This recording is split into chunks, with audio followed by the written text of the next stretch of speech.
ಅವರು ಹೃದಯವನ್ನು ಪೂರ್ಣವಾಗಿ ಕರ್ತನಿಗೆ ಒಪ್ಪಿಸಿಕೊಂಡರು. ಹೃದಯದ ಆಳದಲ್ಲಿ, ಹೃದಯದ ಆಳದಿಂದ ಆಂಡವರೇ ನಾನು நேசிக்கிறேன், ಕರ್ತನೇ ನಾನು ನಿನ್ನನ್ನು ಪ್ರೀತಿಸುತ್ತೇನೆ, ஆண்டவரே நான் உம்மை நேசிக்கிறேன், ಕರ್ತನೇ ನಾನು ನಿನ್ನನ್ನು ಪ್ರೀತಿಸುತ್ತೇನೆ, ஆண்டவரே நான் உம்மை நேசிக்கிறேன் என்று சொல்லி முழு இதயத்தோடு கூட இந்த காலங்களில் ஆண்டவரை நாம் நேசிக்க போகிறோம். ಕರ್ತನೇ ನಾನು ನಿನ್ನನ್ನು ಪ್ರೀತಿಸುತ್ತೇನೆ ಎಂಬುದಾಗಿ ಪೂರ್ಣ ಹೃದಯದಿಂದ ಆತನನ್ನು ಹೇಳಿ ಆರಾಧಿಸುತ್ತೇವೆ. நம்முடைய வாயின் வார்த்தைகள், ನಮ್ಮ ಬಾಯಿಯ ಮಾತುಗಳು, நம்முடைய சிந்தனையில் இருக்கக்கூடிய எண்ணங்கள், ನಮ್ಮ ಆಲೋಚನೆಯಿರುವ ಭಾವನೆಗಳು முழுமையாக ஆண்டவரை மாத்திரம் உயர்த்தக்கூடியவைகளாக இருக்க வேண்டும். ಅದು ಪೂರ್ಣವಾಗಿ ಕರ್ತನನ್ನೇ ಉನ್ನತಪಡಿಸುವಂತದ್ದಾಗಿರಬೇಕು. ஆவியோடும் உண்மையோடும் கர்த்தரை ஆராதிக்க வேண்டும். ಆತ್ಮದಿಂದಲೂ ಸತ್ಯದಿಂದಲೂ ಕರ್ತನನ್ನು ಆರಾಧಿಸಬೇಕು ಎಂಬುದಾಗಿ ವೇದವು ಹೇಳುತ್ತದೆ. இந்த காலைகளில் இந்த இடத்திலே அப்படிப்பட்ட ஆராதனை துதியும் எழுப்புவதாக. ಈ ಬೆಳಗಿನ ಸಮಯದಲ್ಲಿ ಅಂತಹ ಒಂದು ಆರಾಧನೆ ಸ್ತುತಿಯು ನಮ್ಮ ಮಧ್ಯದಲ್ಲಿ ಇರಲಿ. துதிகளின் மத்தியில் வாசம் பண்ணுகிற தேவன், ಸ್ತುತಿಗಳ ಮಧ್ಯದಲ್ಲಿ ವಾಸ ಮಾಡುವಂತ ದೇವರು ನಮ್ಮ ಮಧ್ಯದಲ್ಲಿ வாசம் பண்ணும்படியாக வந்திருக்கிறார். ನಮ್ಮ ಮಧ್ಯದಲ್ಲಿ ವಾಸ ಮಾಡುವುದಕ್ಕಾಗಿ ಬಂದಿದ್ದಾರೆ. அவர் முன்பாக நின்று நீங்கள் பாடுகிற ஒவ்வொரு பாடல்களும், ಆತನ ಮುಂದೆ ನಿಂತು ನೀವು ಹಾಡುವ ಒಂದೊಂದು ಹಾಡುಗಳು, அவருடைய மகா பரிசுத்த ஸ்தலத்தில் நின்று நீங்கள் சொல்லுகிற ஒவ்வொரு சொற்களும், ಆತನ ಮಹಾಪರಿಶುದ್ಧ ಸ್ಥಳದಲ್ಲಿ ನಿಂತು ಹೇಳುವ ಒಂದೊಂದು ಮಾತುಗಳು, அவருடைய சன்னிதானத்தில் நின்று நீங்கள் எண்ணுகிற ஒவ்வொரு எண்ணங்களும், ಆತನ ಸನ್ನಿಧಾನದಲ್ಲಿ ನಿಂತು ಯೋಚಿಸುವ ಒಂದೊಂದು ಭಾವನೆಗಳು, அவர் கூர்ந்து கவனித்து அறிந்திருக்கிற தேவனாக இருக்கிறார். ಆತನ ದೃಷ್ಟಿ ಇಟ್ಟು ನೋಡಿ ಅದನ್ನು ಅರ್ಥವಾಗಿದ್ದಾನೆ. ஆனபடியால் அந்த உணர்வோடு கூட இந்த காலங்களில் ஆண்டவரை நாம் ஆராதிப்போம். ಅಂತ ಒಂದು ಅರ್ಥದೊಂದಿಗೆ ನಾವು ಆತನನ್ನು ಆರಾಧಿಸೋಣ, ஜெபிக்கலாம், ಪ್ರಾರ್ಥಿಸೋಣ. கிருபையும் இரக்கம் நிறைந்த நல்ல தகப்பனே, ಕೃಪೆಯು ದಯೆಯುಳ್ಳ ಒಳ್ಳೆಯ ತಂದೆಯೇ, அருமையான காலை வேளை காமக்கு நன்றி செலுத்துகிறோம். ಈ ಒಂದು ಸುಂದರವಾದ ಬೆಳಗಿನ ಸಮಯಕ್ಕಾಗಿ ಸ್ತೋತ್ರ ಸಲ್ಲಿಸುತ್ತೇವೆ. உம்மை ஆராதிப்பது எங்களுக்கு கிடைத்த பாக்கியம், ನಿನ್ನನ್ನು ಆರಾಧಿಸುವುದು ನಮಗೆ ಕೊಟ್ಟ ಭಾಗ್ಯವಾಗಿದೆ. நாமத்தை உச்சரிப்பது எங்களுக்கு கிடைத்த லாக்கியம், ನಿನ್ನ ನಾಮವನ್ನು ಉಚ್ಚರಿಸುವುದು ನಮಗೆ ಸಿಕ್ಕಿದಂತ ಶ್ಲಾಘ್ಯವಾಗಿದೆ. உம்மை அப்பா பிதாவே என்று சொல்ல கூப்பிடக்கூடியது எவ்வளவு பெரிய மேன்மையாக இருக்கிறது. ನಿನ್ನನ್ನು ಅಪ್ಪಾ ಪಿತನೇ ಎಂದು ಕರೆಯುವುದು ಎಂತ ಉನ್ನತವಾದ ಕಾರ್ಯವಾಗಿದೆ. இந்த காலங்களில் நாம் உம்மை துதிக்கிறோம். ಈ ಬೆಳಗಿನ ಸಮಯದಲ್ಲಿ ನಾವು ನಿನ್ನನ್ನು ಸ್ತುತಿಸುತ್ತೇವೆ. ஆராதனை வேளையில் நீர் எழுந்தருளுவீராக. ಈ ಒಂದು ಆರಾಧನೆ ಸಮಯದಲ್ಲಿ ನೀನು ಉನ್ನತವಾಗಿರು. வர தடைப்பட்டிருக்கிற ஆத்மாக்களை தடைகளை நீக்கி நீர் சீக்கிரமாக கொண்டு வந்து சேர்க்கும்படியாக ஜெபிக்கிறேன். ಬರಲು ತಡೆ ಹೊಂದಿರುವ ಆತ್ಮಗಳನ್ನು ಎಲ್ಲಾ ತಡೆಗಳನ್ನು ನೀಗಿಸಿ ತರುವಂತೆ ಪ್ರಾರ್ಥಿಸ್ತಾ ಇದ್ದೇನೆ. நன்றி செலுத்துகிறோம். ನಿನಗೆ ಕೃತಜ್ಞತೆ ಸಲ್ಲಿಸುತ್ತೇವೆ. ಯೇಸು ಕ್ರಿಸ್ತನ ಮೂಲಕ ಜೆபிக்கிறோம் ಜೀವನದ ಪಿತಾவே. ಯೇಸು ಕ್ರಿಸ್ತನ ಮೂಲಕವಾಗಿ ಪ್ರಾರ್ಥಿಸುತ್ತೇವೆ ಜೀವನ ತಂದೆಯೇ. ಆಮೆನ್. பாடல்களை பாடி அவருடைய நாமத்தை மகிமைப்படுத்துவோம். ನಾವು ಹಾಡುಗಳನ್ನು ಹಾಡಿ ದೇವರ ನಾಮವನ್ನು ಮಹಿಮೆಪಡಿಸೋಣ. ಕರ್ತನ ನಾಮ ಮಹಿಮೆ ಹೊಂದಲಿ.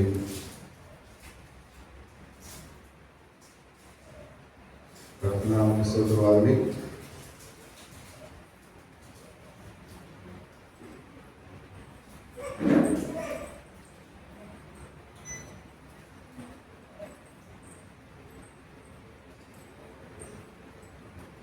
ಮೊದಲನೇದಾಗಿ ಒಂದು ತಮಿಳು ಗೀತದೊಂದಿಗೆ ನಾವು ದೇವರನ್ನು ಆರಾಧಿಸೋಣ. அதிகாலை ಸ್ತೋತ್ರ ಬಲಿ. ಅಪ್ಪ ಅಪ್ಪ ಅವಳಿಗೆ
எங்களுடைய தேவனே, என்னை காண்பவரே, எனக்கு தேவன் சொல்லுங்கள்.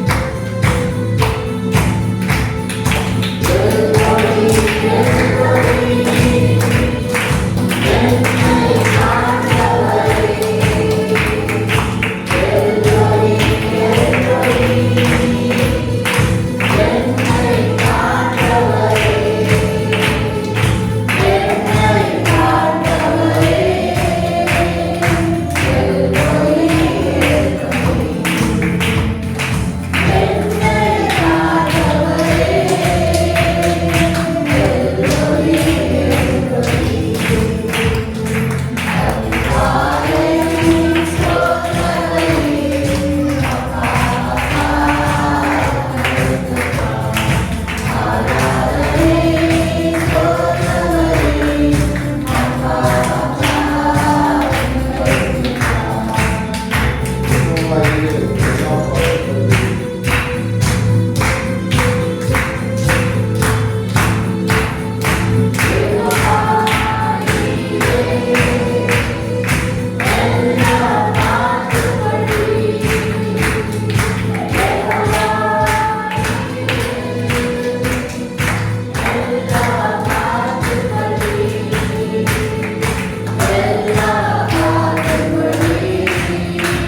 ದೇವರು, ಆತನೇ ನಮಗೆ ಆರೋಗ್ಯದಾಯಕನು. ಆತನಿಗೆ ನಾವು ಮುಂಜಾನೆಯೇ ಸ್ವಂತ ಬಲಿಗಳನ್ನು ಸಲ್ಲಿಸುವಾಗ ಆತನ ಕೃಪೆ ನಮ್ಮನ್ನು ಆವರಿಸಿಕೊಂಡು ನಡೆಸಬಹುದು. ಈಗಲೂ ಒಂದು ತಮಿಳಿಗದೊಂದಿಗೆ ನಾವು ದೇವರನ್ನು ಆರಾಧಿಸೋಣ. ಉನ್னை ಕಟ್ಟುವಿಪೇನ್ ಎಂಬುದಾಗಿ ದೇವರು ತಿಂಗಳ ವಾಗ್ದಾನ ಮಾಡಿದ್ದಾರೆ, ನಾನು ನಿನ್ನನ್ನು ಕಟ್ಟುತ್ತೇನೆ ಎಂಬುದಾಗಿ. ಅದೇ ವಾಗ್ದಾನಕ್ಕೆ ತಕ್ಕ ಹಾಗೆ ಇದನ್ನ ನಾವು ದೇವರಲ್ಲಿ ಇದನ್ನು ಆಯ್ಕೆ ಮಾಡಿ ಆತನನ್ನು ಆರಾಧಿಸೋಣ. ಆತನನ್ನು ಕಟ್ಟುವ ಆತನಾಗಿದ್ದಾನೆ.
நீர் என்ற நம்பிக்கை நீரே என்று சொல்லலாம்.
Lord, lead us,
ದೇವರ ಪ್ರಸನ್ನತೆಯಲ್ಲಿ ನಾವು ಇರುವಾಗ ಮಾತನ್ನು ಹೇಳ್ತಾನೆ ಕೀರ್ತನೆಗಳಲ್ಲಿ, ನೀವು ಸುಮ್ಮನೆ ಕುಳಿತಿದ್ದು ದೇವರು ಯುದ್ಧ ಮಾಡುವುದನ್ನು ನೋಡ್ರಿ ಅಂತ, ನಾನೇ ದೇವರು ಎಂಬುದಾಗಿ ನೀವು ಅರಿತುಕೊಳ್ಳ್ರಿ ಅಂತ.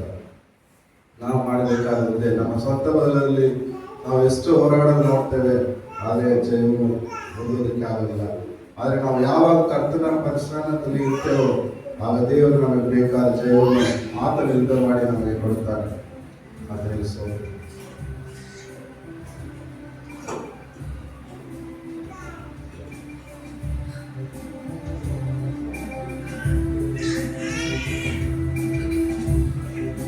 ಪ್ರಸನ್ನದಲ್ಲಿ ಮತ್ತೆ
நிற்பதில்லை. உம் மரணத்திற்கு முடிவு என்றுமில்லை. யெகோவா சேயோன் இணைக்கும் கட்டுரை. யெகோவா சேயோன் ஆளுகை செய்கிறீர். யெகோவா சேயோன் இணைக்கும் கட்டுரை. யெகோவா சேயோன் ஆளுகை செய்கிறீர். எல்லா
Hallelujah.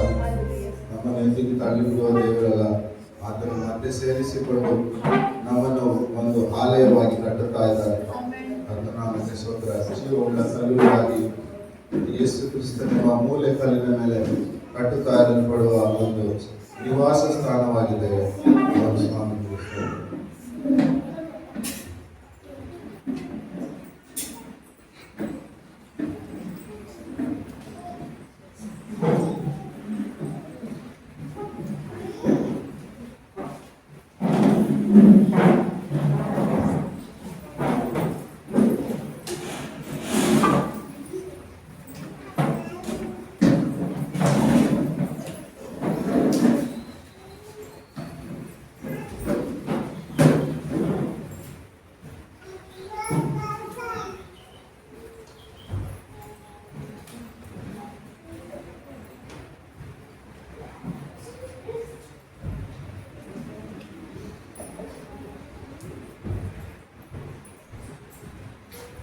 கர்த்தருடைய நாமத்துக்கு மகிமை உண்டாவதாக.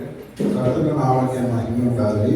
இந்த காலை வேளையிலே நம்முடைய சன்னிதானத்துக்கு வந்திருக்கிற யாவரையும் ஆண்டவராகிய இயேசு கிறிஸ்துவின் நாமத்தினாலே வாழ்த்துகிறேன். ಈ ಬೆಳಗಿನ ಸಮಯದಲ್ಲಿ ದೇವರ ಸನ್ನಿಧಾನಕ್ಕೆ ಬಂದ ನಿಮ್ಮೆಲ್ಲರೂ ನಾವು ಯೇಸು ಕ್ರಿಸ್ತನ ಹೆಸರಿನಲ್ಲಿ ಆಹ್ವಾನಿಸುತ್ತೇನೆ. கர்த்தர் ஒவ்வொருவரையும் ஆசீர்வதிப்பாராக. ಕರ್ತನು ನಿಮ್ಮ ಒಬ್ಬೊಬ್ಬರನ್ನು ಆಶೀರ್ವದಿಸಲಿ. நாம் இந்த மாதம் தொடர்ந்து எரேமியா எழுதின தீர்க்கதரிசன புஸ்தகம் 24வது அதிகாரத்திலிருந்து நாம் தியானித்துக் கொண்டிருக்கிறோம். ಈ ಒಂದು ತಿಂಗಳಲ್ಲಿ ನಾವು ಸತತವಾಗಿ ಯೆರೆಮೀಯ ಬರೆದ ಪತ್ರಿಕೆಯಲ್ಲಿ 24ನೇ ಅಧ್ಯಾಯವನ್ನು ನಾವು ಧ್ಯಾನಿಸ್ತಾ ಇದ್ದೇವೆ. குறிப்பாக 6ஆம் வசனத்தை மையமாக கொண்டு நாம் தியானித்துக் கொண்டிருக்கிறோம். ನಿರ್ದಿಷ್ಟವಾಗಿ ಅದು 6ನೇ ವಾಕ್ಯದ ಕುರಿತಾಗಿ ನಾವು ಆರಾಧಿಸ್ತಾ ಇದ್ದೇವೆ. கர்த்தர் நல்லவர், ಕರ್ತನು ಒಳ್ಳೆಯವರು. ஏன் காலையில எல்லாரும் சைலண்டா இருக்கீங்க? ಯಾಕೆ ಬೆಳಗ್ಗೆ ಎಲ್ಲರೂ ಸೈಲೆಂಟ್ ಆಗಿದ್ದೀರಾ? ஃபாஸ்டிங்ல இருக்கீங்களா? ಫಾಸ್ಟಿಂಗ್ ಅಲ್ಲಿ ಇದ್ದೀರಾ?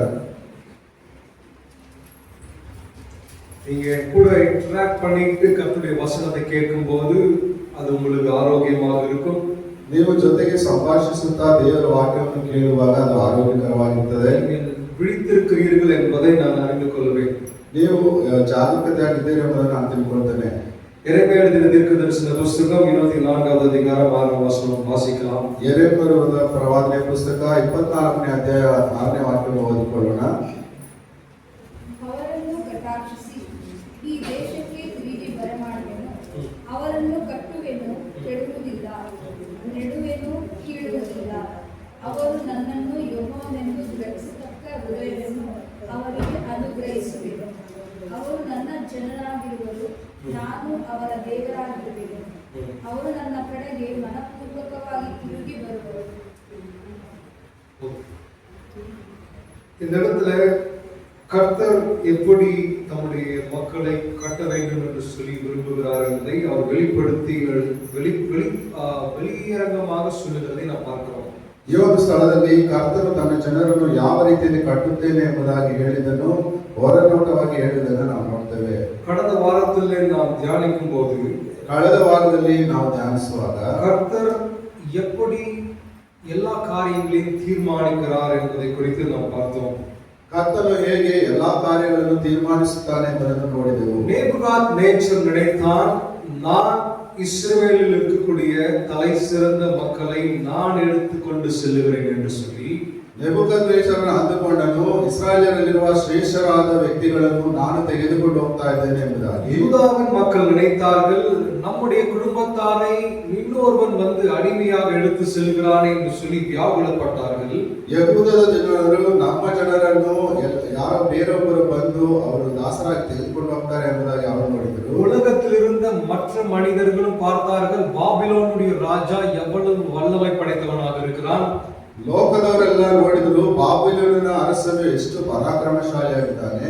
தேவன் அரசாளுகிற இஸ்ரவேல் ராஜ்யத்தையே, யூதாவின் ராஜ்யத்தையே அவன் தோற்கடித்து அவர்களை சிறைப்பிடித்திருக்கிறான் என்று சொன்னால் எவ்வளவு வல்லமை படைத்தவனாக இருக்க முடியும்.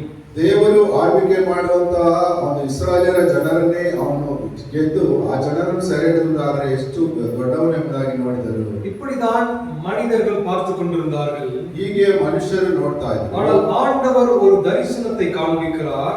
ಆದರೆ ಕರ್ತನು ಒಂದು ದರ್ಶನವನ್ನು ತೋರಿಸುತ್ತಾರೆ. இரண்டு கூடைகளை காண்பிக்கிறார். ಎರಡು ಪುಟ್ಟಿಗಳನ್ನು ತೋರಿಸುತ್ತಾರೆ. அதிலே ஒரு கூடையிலே நல்ல பழங்கள் இருக்கிறது, மற்றொரு கூடையிலே சாப்பிடுவதற்கு ஏதுவாக இல்லாத பழங்கள் இருக்கிறது. ಅದರಲ್ಲಿ ಒಂದರಲ್ಲಿ ಅತ್ಯುತ್ತಮವಾದ ಫಲಗಳಿದೆ, ಇನ್ನೊಂದರಲ್ಲಿ ಕೆಟ್ಟು ಹೋದ ಹಣ್ಣುಗಳಿದೆ. அப்போ ஆண்டவர் சொல்லுகிறார், ಆಗ ದೇವರು ಹೇಳ್ತಾನೆ, இங்கிருந்து யூதாவிலிருந்து சிறைப்பிடிக்கப்பட்ட போனவர்கள் தான் நல்ல பழங்கள். ಅದು ದೇವರು ಹೇಳ್ತಾರೆ, ಇಲ್ಲಿಂದ ಸೆರೆ ಹಿಡಿದು ಹೋಗಲ್ಪಟ್ಟ ಜನರೇ ಒಳ್ಳೆಯ ಫಲಗಳು. ஆனால் இஸ்ரவேலர் நினைத்துக் கொண்டிருக்கிறார்கள், யாரெல்லாம் சிறைப்பிடிக்காமல் சொந்த ஊரில் இருக்கிறாங்களோ அவங்க தான் நல்ல பழங்கள் என்று சொல்லி. ಆದ್ರೆ ಇಸ್ರಾಯೇಲ್ ಜನರು ಅನ್ಕೊಂಡಿದ್ದಾರೆ, ಯಾರು ಸೆರೆ ಹಿಡಿಯಲ್ಪಡಲಿಲ್ಲವೋ ಅವರೇ ಉತ್ತಮ ಹಣ್ಣುಗಳು ಎಂಬುದಾಗಿ. 5ஆம் வசனம் சொல்லுகிறது, 5ನೇ ವಾಕ್ಯ ಹೇಳುತ್ತದೆ, ஆண்டவர் அனுப்பி வைத்தார் என்று சொல்லி எழுதப்பட்டிருக்கிறது. ಕರ್ತನು ಕಳುಹಿಸಿಕೊಟ್ಟರು ಎಂಬುದಾಗಿ ಹೇಳಲ್ಪಟ್ಟಿದೆ. If God sends, ದೇವರು ಕಳಿಸುವಾಗ அவர் தேர்ந்தெடுக்கிறார். ಅವರು ಆರಿಸಿಕೊಳ್ಳುತ್ತಾನೆ, யாரை நான் அனுப்ப வேண்டும், ಯಾರನ್ನು ನಾನು ಕಳಿಸಬೇಕು. ஆண்டவருடைய சார்பாக யார் போகிறார்கள் என்பதை ஆண்டவர் ஒவ்வொன்றாக தேர்ந்தெடுத்து தான் அனுப்புவார். ಕರ್ತನ ಪರವಾಗಿ ಯಾರು ಹೋಗುತ್ತಾರೆ ಎಂಬುದನ್ನು ಕರ್ತನು ಆರಿಸಿಕೊಂಡೇ ಒಬ್ಬೊಬ್ಬರನ್ನಾಗಿ ಕಳಿಸುತ್ತಾರೆ. நேபுகாத்நேச்சரும் அவருடைய ஆட்களும் நினைத்துக் கொண்டிருக்கிறார்கள், அவர்கள் தான் தேர்ந்தெடுக்கிறார்கள் என்று சொல்லி. நேபுகத்நேச்சரನು ಮತ್ತು ಅವರ ಜನರು ತಿಳ್ಕೊಂಡಿದ್ದಾರೆ, ನಾವೇ ಅವರನ್ನು ಆರಿಸಿಕೊಳ್ತಾ ಇದ್ದೇವೆ ಎಂಬುದಾಗಿ. ஆண்டவர் தான் இதற்கு பின்பாக நின்று இத்தனை மக்களையும் அந்த நாட்டிற்கு செல்லும்படியாக அவர் செய்கிறார். ಆದರೆ ಕರ್ತನೇ ಈ ಒಂದು ಹಿನ್ನೆಲೆಯಲ್ಲಿ ಇದ್ದುಕೊಂಡು ಆ ಜನರನ್ನು ಅಲ್ಲಿಗೆ ಹೋಗುವಂತೆ ಮಾಡುತ್ತಾರೆ.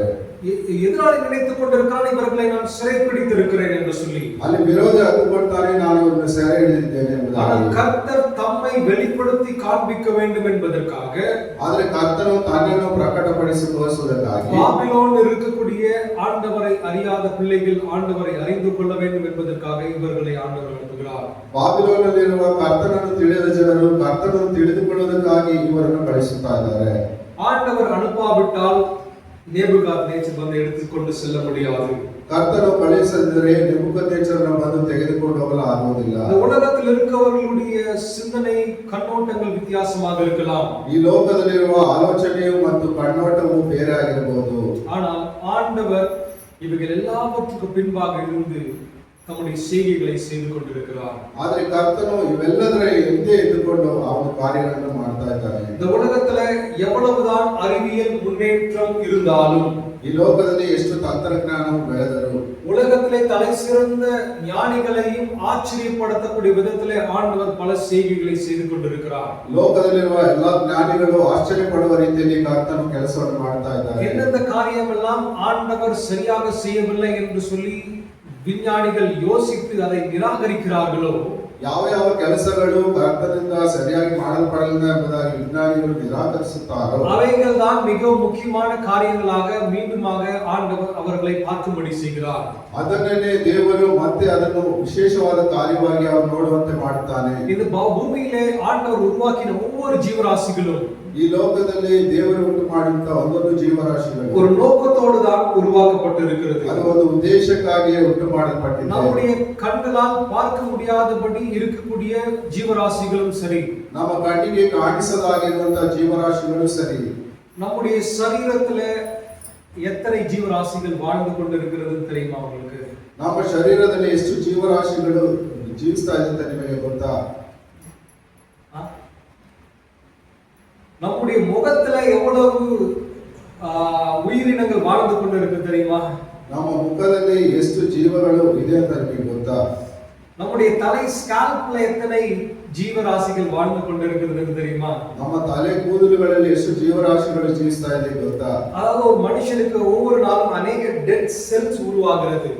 ಅಂದ್ರೆ ನಮ್ಮ ದೇಹದಲ್ಲಿ ಅನೇಕ ಸತ್ವದ ಕಣಗಳು ಉಂಟಾಗ್ತದೆ. அந்த டெட் செல்ஸ் எல்லாம் தின்னுட்டு வாழ்ற ஜீவராசிகள் நம்முடைய முகத்திலேயும் தலையிலேயும் இருந்து கொண்டிருக்கிறது. ಆ ಸತ್ವದ ಕಣಗಳನ್ನು ತಿಂದು ಜೀವಿಸುವಂತ ಆ ಒಂದು ಕ್ರಿಮಿಗಳು ನಮ್ಮ ದೇಹದ ಮೇಲೆ ಇದೆ. காண்டாமிருகம் பார்த்திருக்கிறீங்களா? ಕಟ್ಲಮೃಗವನ್ನು ನೋಡಿದ್ದೀರಾ? நாம தலை சீவுற மாதிரி காண்டாமிருகத்தால தலை சீவ முடியாது. ನಾವು ತಲೆ ಬಾಚುವ ಹಾಗೆ ಕಾಂಡಮೃಗಕ್ಕೆ ತಲೆ ಬಾಚುವುದಕ್ಕೆ ಆಗುದಿಲ್ಲ. நாம நம்முடைய நகத்தை வெட்டி கொள்ற மாதிரி காண்டாமிருகத்தால வெட்டி கொள்ள முடியாது. ನಾವು ಅವನ ಉಗುರನ್ನು ಕಟ್ ಮಾಡುವ ಹಾಗೆ ಅವನ ಪ್ರಾಣಿಗೆ ಅದನ್ನು ಕಟ್ ಮಾಡೋದಕ್ಕಾಗುದಿಲ್ಲ. முதுகுல கொஞ்சம் நம்பிச்சல் இருந்துச்சுன்னு சொன்னா நம்ம கையெழுத்து சொரிஞ்சுக்கிற மாதிரி காண்டாமிருகத்தால சொரிந்து கொள்ள முடியாது. ನಮ್ಮ ಬೆನ್ನಿನಲ್ಲಿ ಕಡಿತ ಉಂಟಾದರೆ ನಾವು ಕೆರ್ಕೊಳ್ಳುವ ಹಾಗೆ ಅದಕ್ಕೆ ಆಗುವುದಿಲ್ಲ. இந்த காண்டாமிருகத்தை நீங்கள் அநேக வீடியோல பார்க்கும்போது அதன் மேல நிறைய பறவைகள் உட்கார்ந்து இருக்கும். ಆ ಖಡ್ಗದ ಮೃಗವನ್ನ ನೀವು ಆ ವಿಡಿಯೋದಲ್ಲಿ ನೋಡುವಾಗ ಅನೇಕ ಹಕ್ಕಿಗಳು ಅದರ ಮೇಲೆ ಕುಳಿತಿರ್ತದೆ. அவைகள் வந்து இந்த காண்டாமிருகத்தின் மீது அமர்ந்திருக்கக்கூடிய பூச்சிகளை தின்னுமா. ಆ ಒಂದು ಖಡ್ಗ ಮೃಗದ ಮೇಲೆ ಕುಳಿತಿರುವಂತ ಆ ಒಂದು ಹಕ್ಕಿಗಳು ಅದರಲ್ಲಿರುವ ಕ್ರಿಮಿಗಳನ್ನ ತಿಂತದೆ. நீ எனக்கு தேவையில்லை என்று சொல்லி காண்டாமிருகம் அந்த பறவைகளை தள்ளிவிடும் என்று சொன்னால், ಈ ನನಗೆ ಬೇಡ ಆಗದಾಗಿ ಹಕ್ಕಿಗಳನ್ನು ಆ ಒಂದು ಪಶು ತಳ್ಳಿ ಬಿಡುತ್ತಾದ್ರೆ அந்த பூச்சிகள் பெருகி காண்டாமிருகத்தையும் அழித்து விடக்கூடும். ಆ ಒಂದು ಹುಳಗಳು ಹೆಚ್ಚಾಗಿ ಆ ಕಾಂಡಮೃಗವನ್ನು ಅದು ನಾಶ ಮಾಡ್ತದೆ. இப்படி விலங்குகளுக்கு மாத்திரமல்ல, ಹೀಗೆ ಆ ಒಂದು ಪ್ರಾಣಿ ಪಕ್ಷಿಗಳಿಗೆ ಮಾತ್ರ ಅಲ್ಲ, மீன்களுக்கும் அப்படிப்பட்ட ஜீவராசிகள் இருக்கிறது. ಮೀನುಗಳಿಗೂ ಸಹ ಅಂತಹ ಜೀವರಾಶಿಗಳು ಇದೆ. டாக்டர் ஃபிஷ் என்று சொல்லி அழைக்கப்படக்கூடிய மீன்கள் இருக்கிறது. டாக்டರ್ ಫಿಶ್ ಎಂಬಂತ ಕರೆಯುವಂತ ಮೀನುಗಳು ಸಹ ಇದೆ. சிலருக்கு தெரியும் ஃபிஷ் டேங்க் வச்சிருப்பீங்கன்னு சொன்னா டேங்க் கிளீனர்னு ஒரு மீன் இருக்கு, பாத்துக்கீங்களா? ಕೆಲವರು ಫಿಶ್ ಟ್ಯಾಂಕ್ ಇಟ್ಟಿರುವುದಾದ್ರೆ ಅದರಲ್ಲಿ ಟ್ಯಾಂಕ್ ಕ್ಲೀನರ್ ಎಂಬುದಾಗಿ ಮೀನು ಇರುತ್ತೆ ಗೊತ್ತಾ? அந்த டேங்க் சுத்தம் பண்றதுக்கு அந்த ஃபிஷ் அது பயன்படுத்துவார்கள். ಅದು ಟ್ಯಾಂಕ್ ಕ್ಲೀನ್ ಮಾಡೋದಕ್ಕಾಗಿ ಆ ಒಂದು ಮೀನನ್ನು ಉಪಯೋಗಿಸುತ್ತಾರೆ. ஒவ்வொரு ஜீவராசிகளையும் ஆண்டவர் உருவாக்கினது ஒரு பயன்பாட்டிற்காக தான். ಹೀಗೆ ಒಂದೊಂದು ಜೀವರಾಶಿಗಳನ್ನು ದೇವರು ಉಪಯೋಗಕ್ಕಾಗಿ ಉಂಟು ಮಾಡಿದ್ದಾರೆ. அவைகளை நாம் உதாசீனப்படுத்தி விட முடியாது. ಅವುಗಳನ್ನು ನಾವು ಉದಾಸೀನ ಮಾಡೋದಕ್ಕೆ ಆಗುವುದಿಲ್ಲ. கண்ணுக்கு தெரிகிற ஜீவராசியாக இருந்தாலும் சரி, ಕಣ್ಣಿಗೆ ಕಾಣುವ ಜೀವರಾಶಿ ಆಗಿದ್ದರೂ ಸರಿ, கண்ணுக்கு தெரியாத நுண் உயிர்களாக இருந்தாலும் சரி, ಕಣ್ಣಿಗೆ ಕಾಣಿಸದ ಸಣ್ಣವಾದ ಕ್ರಿಮಿಕೀಟಗಳಾಗಿದ್ದರೂ ಸರಿ, எல்லாம் ஆண்டவர் அவசியமாக தான் உருவாக்கி இருக்கிறார். ದೇವರು ಅವೆಲ್ಲವನ್ನು ಅವಶ್ಯಕತೆಗಾಗಿ ಉಂಟು ಮಾಡಿದ್ದಾರೆ. ஆண்டவர் இந்த மனிதர்களை மீண்டும் கட்ட வேண்டும் என்று சொல்லி விரும்புகிறார். ಕರ್ತನು ಮತ್ತೆ ಈ ಜನರನ್ನು ಕಟ್ಟಬೇಕೆಂದು ಬಯಸುತ್ತಾರೆ. ஆண்டவர் என்ன செய்கிறார்? ಆದ್ದರಿಂದ ಏನು ಮಾಡ್ತಾರೆ? இவர்களை பாபிலோனுக்கு அனுப்புகிறார். ಇವರನ್ನು ಬಾಬಿಲೋನಿಗೆ ಕಳಿಸುತ್ತಾರೆ. ஏன் ஆண்டவர் பாபிலோனுக்கு அனுப்புகிறார்? ಯಾಕೆ ಕರ್ತನು ಬಾಬಿಲೋನಿಗೆ ಕಳಿಸುತ್ತಾರೆ? யூதரில் பெரும்பாலானவர்கள் ஆண்டவருக்கு கீழ்ப்படியாதபடி விக்கிரகங்களை வணங்கி கொண்டிருந்த பிள்ளைகளாக மாறிவிட்டார்கள்.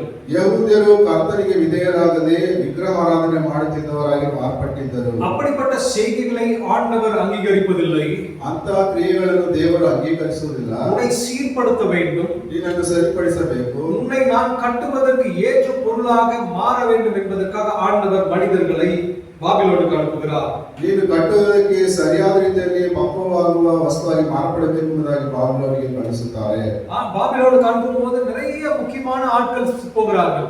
ಬಾಬಿಲೋನಿಗೆ ಹೋಗುವಾಗ ಅನೇಕ ಮುಖ್ಯವಾದ ಜನರು ಅಲ್ಲಿ ಹೋಗ್ತಾರೆ.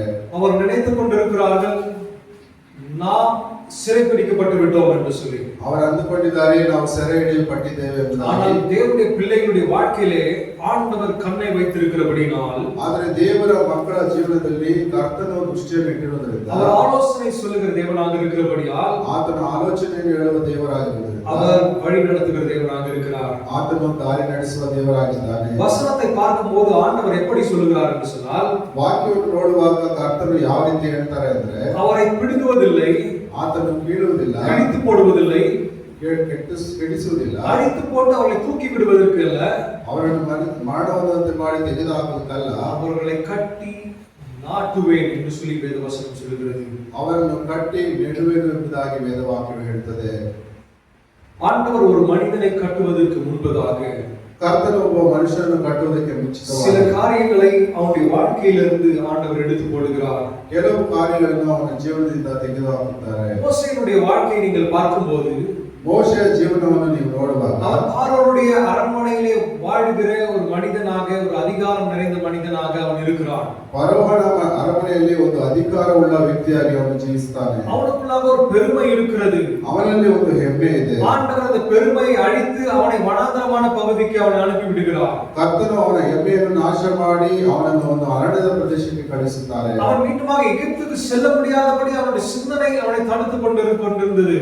ಅವನು ಮತ್ತೆ ಎಗುಪ್ತಕ್ಕೆ ಹೋಗದ ಹಾಗೆ ಅವನ ಚಿಂತನೆಗಳು ಅವನ ತಡಿತಾ ಇತ್ತು. ஆண்டவர் அவனை கண்டு எகிப்துக்கு போ என்று சொல்லும்போது ಕರ್ತನು ಅವನನ್ನು ಕಂಡು ನೀನು ಐಗುಪ್ತಕ್ಕೆ ಹೋಗುವಾಗ ஆண்டவரை நான் எப்படி போக முடியும்? ಕರ್ತನೆ ನಾನು ಹೇಗೆ ಹೋಗಲು ಸಾಧ್ಯ? நான் திக்குவாயனாக இருக்கிறேன். ನನ್ನ ಬಾಯಿ ಸರಿಯಾಗಿ ಮಾತನಾಡಕ್ಕಾಗುವುದಿಲ್ಲ. முன்ன அதிகாரம் இருந்தது என்று சொல்லி நினைத்துக் கொண்டிருந்தவன் ஒருத்தனை கொலை செய்து விட்டான் அந்த அதிகாரத்தின் பெருமையினாலே. ಅವನು ಮುಂಚೆ ಅಧಿಕಾರ ಉಳ್ಳವನು ಎಂಬುದಾಗಿ ತಿಳ್ಕೊಂಡು ಒಬ್ಬನನ್ನು ಕೊಲೆ ಮಾಡಿದ ಅಧಿಕಾರದಿಂದ. ஆனால் ஆண்டவர் அவனை சந்தித்த போது ಆದರೆ ಕರ್ತನನ್ನು ಅವನನ್ನು ಸಂಧಿಸಿದಾಗ அந்த பெருமை அவனுடைய வாழ்க்கையிலிருந்து எடுத்து போட்டிருந்தார். ಆ ಹೆಮ್ಮೆಯನ್ನು ಅವನ ಜೀವನದಿಂದ ತೆಗೆದು ಹಾಕಿದರು. தன்னுடைய கர்த்தருடைய வார்த்தையை கேட்டதன்படி நடக்கக்கூடிய ஒரு பிள்ளையாக ஆண்டவர் அவனை மாற்றினார். ಕರ್ತನ ವಾಕ್ಯವನ್ನು ಕೇಳಿ ಅದರಂತೆ ನಡೆಯುವ ಮಗನಾಗಿ ಅವರು ಮಾರ್ಪಡಿಸಿದರು. எகிப்திலிருந்து இஸ்ரவேல் மக்களை ஆண்டவர் கடத்தி வரும்படியாக அவனை பயன்படுத்தினார். ಐಗುಪ್ತ ದೇಶದಿಂದ ಇಸ್ರಾಯೇಲ್ ಜನರನ್ನು ಹೊರಗೆ ತರುವುದಕ್ಕಾಗಿ ಕರ್ತನ ಅವರನ್ನು ಉಪಯೋಗಿಸಿದರು. பேதுரு என சொல்லக்கூடிய மனிதன், ಪೇತ್ರನು ಅಂತ ಹೇಳುವ ಒಬ್ಬ ವ್ಯಕ್ತಿಯು, அவன் எப்பொழுதும் நாம் முன்னாடி நிற்க வேண்டும் என்று சொல்லி நினைத்துக் கொண்டிருந்த ஒரு மனிதன் தான். ಆ ಮನುಷ್ಯನು ಯಾವಾಗ ನಾನು ಮುಂದೆ ನಿಲ್ಲಬೇಕು ಎಂಬುದಾಗಿ ಹೇಳಿದಂತ ಮನುಷ್ಯನೇ. இயேசு கிறிஸ்துவானவர் கடலை நடந்து வரும்போது நானும் இறங்கி வந்து உங்களை சந்திக்கட்டுமா என்று சொல்லி கடலின் மீது நடக்க முயற்சி செய்தவன் தான். ಯೇಸು ಕ್ರಿಸ್ತನು ಕಡಲ ಮೇಲೆ ನಡೆದು ಬರುವಾಗ ನಾನು ಬಂದು ನಿಮ್ಮನ್ನು ಸಂಧಿಸ್ತೇನೆ ಎಂದು ನಡೆದು ಬರಲ್ಲ ಅಂತ ಕೇಳಿದ ವ್ಯಕ್ತಿ. அதன் பிறகு இயேசு கிறிஸ்துவானவரை சிறைப்பிடிக்க வரும்போது அவன் இன்னொரு நபருடைய காதுகளை வெட்டினது அவன்தான். ಯೇಸು ಕ್ರಿಸ್ತನನ್ನು ಸೆರೆ ಹಿಡಿದು ಬರುವಾಗ ಅವನ ವಿರೋಧಿಯ ಕಿವಿಯನ್ನು ಕತ್ತರಿಸಿದ ಇವನೇ. ஆனால் இயேசு கிறிஸ்துவானவர் சிலுவையில் அறையப்பட்ட போது, ಆದರೆ ಯೇಸು ಕ್ರಿಸ್ತನು ಶಿಲುಬೆಗೆ ಹಾಕಲ್ಪಟ್ಟಾಗ ಅದಕ್ಕೆ முன்பதாக ஆண்டவரை அவன் மறுதலிக்கிறான். ಅದಕ್ಕೆ ಮುಂಚಿತವಾಗಿ ಅವನ ಕರ್ತನನ್ನು ಅಲಗಲಿದ್ದಾನೆ. அதன் பிறகு அவன் ஓடி ஒளிகிறான். ಅದಾದ ಮೇಲೆ ಅವನು ಓಡಿ ಹೋಗಿ ಅವಿತುಕೊಳ್ಳುತ್ತಾನೆ. அவனுக்கு இருந்த கான்ஃபிடன்ஸ், செல்ஃப் கான்ஃபிடன்ஸ் போய்விடுகிறது. ಅವನಿಗೆ ಇದ್ದಂತ ಅವನ ನಂಬಿಕೆಯು ಸ್ವನಂಬಿಕೆಯು ಅವನನ್ನು ಬಿಟ್ಟು ಹೋಗ್ತದೆ. ஆண்டவர் அவனை மாற்றி ஒரு கல்லாக மாற்றுகிறார். ಕರ್ತನು ಅವನನ್ನು ಮಾರ್ಪಡಿಸಿ ಒಂದು ಕಲ್ಲಾಗಿ ಮಾರ್ಪಡಿಸಿ நிலைவரமான கல்லாக மாற்றுகிறார். ಒಂದು ನೆಲೆಯಾದ ಕಲ್ಲಾಗಿ ಮಾರ್ಪಡಿಸಿ. யூதா என்று சொல்லக்கூடிய நாட்டில் இருக்கக்கூடிய மக்களை பார்க்கும்போது ಯಹೂದ ದೇಶದ ಅವನ ಜನರನ್ನು ನೋಡುವಾಗ அவர்களை எருசலேமிலிருந்து அழைத்து சென்று விட்டார்கள். ಅವರನ್ನು ಯೆರೂಸಲೇಮಿನಿಂದ ಕರೆದುಕೊಂಡು ಹೋದರು. எருசலேமில் என்ன இருக்கிறது? ಯೆರೂಸಲೇಮಿನಲ್ಲಿ ಏನಿದೆ? தேவனுடைய ஆலயம் இருக்கிறது. ದೇವರ ಆಲಯ ಇದೆ. ஆலயத்திலே யார் இருக்கிறார்? ಆಲಯದಲ್ಲಿ ಯಾರಿದ್ದಾರೆ? ஆண்டவர் இருக்கிறார். ಕರ್ತನಿದ್ದಾನೆ. நேபுகாத்நேச்சர் நினைத்துக் கொண்டிருந்தான், இவர்களை இவருடைய ஆண்டவரிடத்திலிருந்து நான் பிரித்தெடுத்து விட்டேன் என்று சொல்லி. ನೆಬೂಕದ್ನೆಚ್ಚರನು ಅಂದುಕೊಂಡ, ಇವರನ್ನು ನಾನು ಇವರ ದೇವರ ಕಡೆಯಿಂದ ನಾನು ಬಿಡಿಸಿ ತೆಗೆದುಕೊಂಡೆ. யூதாவின் மக்களும் நினைத்துக் கொண்டிருந்தார்கள், நாம் ஆண்டவருடைய சன்னிதானத்திலிருந்து நாம் பிரிக்கப்படுகிறோம் அல்லவா என்று சொல்லி நினைத்துக் கொண்டிருந்தார்கள். ಯಹೂದದ ಜನರು ಅಂದುಕೊಂಡರು, ನಾವು ಕರ್ತನ ಸನ್ನಿಧಾನದಿಂದ ತೆಗೆಯಲ್ಪಡ್ತಾ ಇದ್ದೇವೆ. ஆனால் ಆண்டவர் என்ன சொல்லுகிறார்? ಅದು ಕರ್ತನ ಏನು நீ ಹೇಳ್ತಾರೆ? எங்கே போனாலும் நான் அங்கே இருக்கிறேன். ನೀನು ಎಲ್ಲಿ ಹೋದರೂ ನಾನು ಅಲ್ಲಿ ಇದ್ದೇನೆ. உன் மீது நான் என்னுடைய கண்ணை வைத்து இருக்கிறேன். ನಿನ್ನ ಮೇಲೆ ನನ್ನ ದೃಷ್ಟಿಯನ್ನು ಇಟ್ಟಿದ್ದೇನೆ. எருசலேமிலே அவர்கள் இருந்தபோது ஆண்டவரை அவர்கள் சரியாக உணர்ந்து கொள்ளவில்லை. ಯೆರೂಸಲೇಮಿನಲ್ಲಿ ಆತನು ಇದ್ದಾಗಲೂ ಕರ್ತನನ್ನು ಅವರು ಸರಿಯಾಗಿ ತಿಳ್ಕೊಳ್ಳಿಲ್ಲ. பாபிலோனுக்கு சென்ற போது ಆದರೆ ಬಾಬಿಲೋನಿಗೆ ಹೋದಾಗಲೂ யெகோவாவை சரியாக அறிந்து கொண்டார்கள். ಯೆಹೋವನನ್ನು ಸರಿಯಾಗಿ ಅರ್ಥ ಮಾಡಿಕೊಂಡರು. ஷாத்ராக், மேஷக், அபேத்நேகோ ಶಾದ್ರಕ್, ಮೇಷಕ್, இவர்கள் ಅಬೇದ್ನೆಗೋ கர்த்தருக்காக உண்மையாக நின்றார்கள். ಇವರು ಕರ್ತನಿಗಾಗಿ ನಿಜವಾಗಿ ನಿಂತರು. யூதாவில் இருக்கும் போது ஆண்டவருக்காக அவர் நிற்கவில்லை. ಯಹೂದದಲ್ಲಿ ಇದ್ದಾಗ ಅವರು ದೇವರಿಗಾಗಿ ನಿಲ್ಲಲಿಲ್ಲ. பாபிலோனுக்கு சென்ற போது ಆದರೆ ಬಾಬಿಲೋನಿಗೆ ಹೋದಾಗ ஆண்டவர் அவருடைய இருதயத்தை மாற்றி இருந்தார். ಕರ್ತನ ಅವರ ಹೃದಯವನ್ನು ಮಾರ್ಪಡಿಸಿದ್ದರು. தேவன் ஒரு செயல்பாட்டை செய்திருந்தார். ದೇವರು ಒಂದು ಕ್ರಿಯೆಯನ್ನು ಮಾಡಿದರು. அதனால தான் அவர்கள் ஆண்டவரை உண்மையாக அவர்கள் அறிந்து கொள்ள முடிந்தது. ಆದ್ದರಿಂದಲೇ ಕರ್ತನನ್ನು ಅವರು ನಿಜವಾಗಿ ತಿಳಿದುಕೊಳ್ಳಲು ಸಾಧ್ಯವಾಯಿತು. மற்றொரு காரியம் அவருடைய வாழ்க்கையிலிருந்து காணாமல் போனது. ಮತ್ತೊಂದು ಕಾರ್ಯ ಅವರ ಜೀವನದಿಂದ ಕಾಣದೆ ಹೋಯಿತು. அவர் அடிமைகளாக போனதினாலே, ಅವರು ದಾಸರಾಗಿ ಹೋದದ್ರಿಂದ அவர் குடிமகன், யூதாவினுடைய குடிமகன் என்னக்கூடிய அந்தஸ்தை அவர்கள் இழந்து விட்டார்கள். ಅವರು ಯಹೂದದ ಜನರು ಎಂಬುವ ಅಂತಸ್ತನ್ನು ಅವರು ಕಳೆದುಕೊಂಡರು.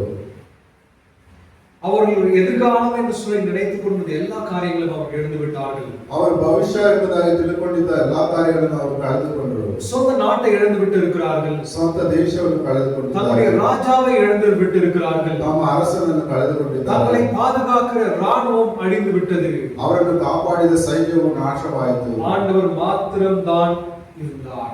ಕರ್ತನು ಮಾತ್ರವೇ ಇದ್ದರು. அவர்கள் கேடகமாக ஆண்டவர் மாத்திரம்தான் இருக்க முடிந்தது. ಅವರಿಗೆ ಕೇಡಗವಾಗಿ ಕರ್ತನು ಮಾತ್ರ ಇರಲು அவர்களை ಸಾಧ್ಯ. சூழ்ந்திருந்த அவருடைய சௌகரியங்கள் எல்லாவற்றையும் ஆண்டவர் நீக்கி போட்டு விட்டார். ಅವರ ಜೊತೆಗಿದ್ದಂತ ಎಲ್ಲಾ ಸೌಕರ್ಯಗಳನ್ನು ಕರ್ತನು ತೆಗೆದು ಹಾಕಿದರು. ஏன்? ಯಾಕೆ? ஆண்டவர் புதியதாக ஏதோ ஒரு காரியத்தை கட்ட வேண்டும் என்பதற்காக தான். ಕರ್ತನು ಯಾವುದೋ ಹೊಸ ಕಾರ್ಯವನ್ನು ಹೊಸದಾಗಿ ಕಟ್ಟುವುದಕ್ಕಾಗಿ. புதிதாக ஒரு இடத்தை நீங்க வாங்குனீங்கன்னு சொன்னா என்ன பண்ணுவீங்க?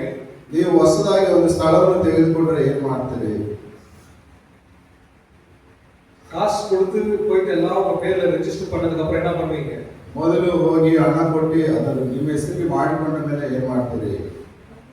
அந்த இடத்தை முதலாவது சுத்தம் பண்ணுவோம் இல்லைங்களா?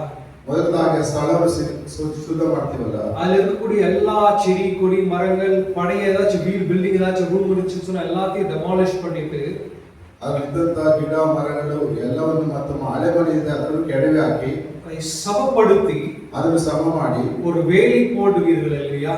ಒಂದು ಬೇಲಿ ಹಾಕ್ತಿರಲ್ಲ.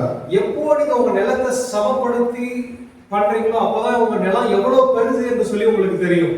ನೀವು ಯಾವಾಗ ಅದನ್ನು ಸರಿಪಡಿಸಿ ಸಮ ಮಾಡ್ತಿರೋ ಮತ್ತು ಆವಾಗಲೇ ನಿಮಗೆ ಆ ಸ್ಥಳ ಎಷ್ಟು ದೊಡ್ಡದು ಅಂತ ಗೊತ್ತಾಗುತ್ತೆ. அந்த இருக்கக்கூடிய பழைய கற்கள் மரங்கள் செடிகளோடு கூட நீங்க புதிதாக ஒரு வீட்டை நீங்கள் கட்ட முடியாது. ಅಲ್ಲಿರುವ ಕಲ್ಲು ಮರಗಳು ಗಿಡಗಳು ಇದನ್ನು ಇಟ್ಟುಕೊಂಡು ನೀವು ಹೊಸ ಮನೆಯನ್ನು ಕಟ್ಟೋದಕ್ಕೆ ಆಗೋದಿಲ್ಲ. எப்படி நீங்கள் புதிய இடத்தை நீங்கள் எல்லாவற்றையும் சுத்தம் செய்து அதை மீண்டுமாக நீங்கள் கொண்டு வருகிறீர்களோ அதே போலதான் ஆண்டவர் நம்முடைய வாழ்க்கையில் கிரியை செய்கிறார்.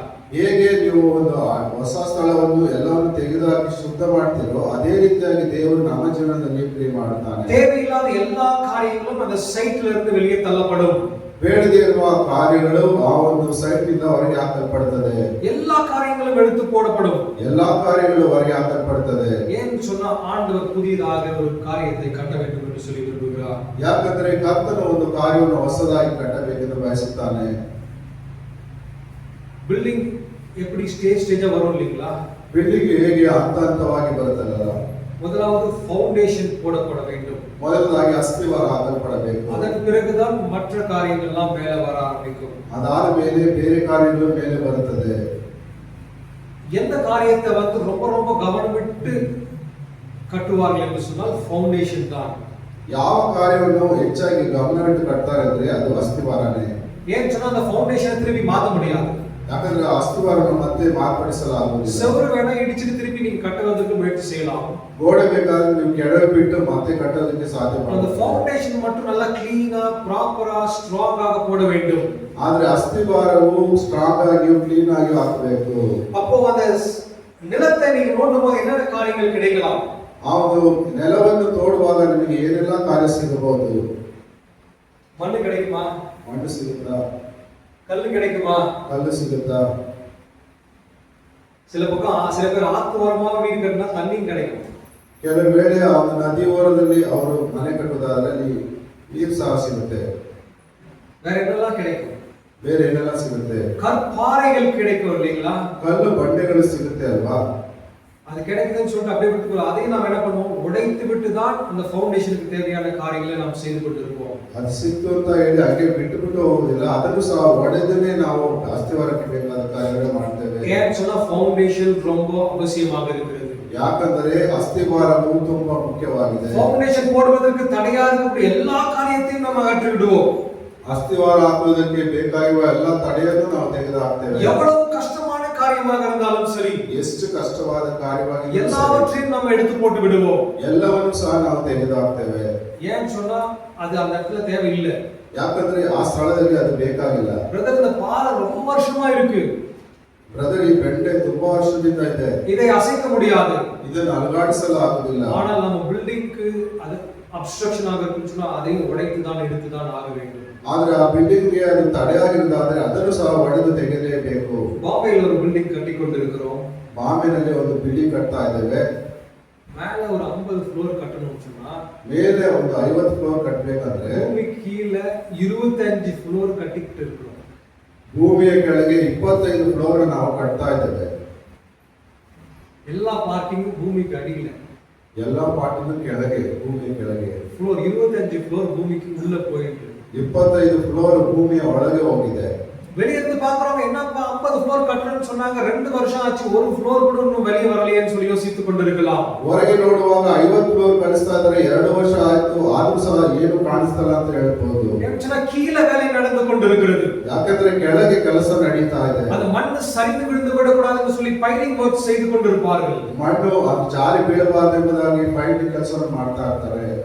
பக்கத்துல பில்டிங் இருக்கும். ಯಾಕಂದ್ರೆ ಪಕ್ಕದಲ್ಲಿಯೂ ಮನೆಗಳಿರ್ತದೆ. பாதுகாப்பு முதலாவது அவசியமாக இருக்கிறது. ಮೊದಲನೇದಾಗಿ ರಕ್ಷಣೆ ಅವಶ್ಯವಾಗಿದೆ. அதன் பிறகு அதை கொஞ்சம் கொஞ்சமா ஃபவுண்டேஷனுக்கு மேல கட்டி கொண்டு வருவார்கள். ಅದಾದ ಮೇಲೆ ಅಸ್ಥಿವಾರದಿಂದ ಸ್ವಲ್ಪ ಸ್ವಲ್ಪ ಕಟ್ಟುತ್ತಾ ಬರ್ತಾರೆ. இதுதான் அந்த பில்டிங் கட்டும்போது நடக்கக்கூடிய காரியங்கள். ಇದೇನೇ ಆ ಬಿಲ್ಡಿಂಗ್ ಕಟ್ಟುವಾಗ ನಡೆಯುವಂತ ಒಂದು ಕಾರ್ಯ. எத்தனை பேர் ஸ்கூலுக்கு போயிருக்கீங்க? ಎಷ್ಟು ಜನ ಸ್ಕೂಲಿಗೆ ಹೋಗಿದ್ದೀರಾ?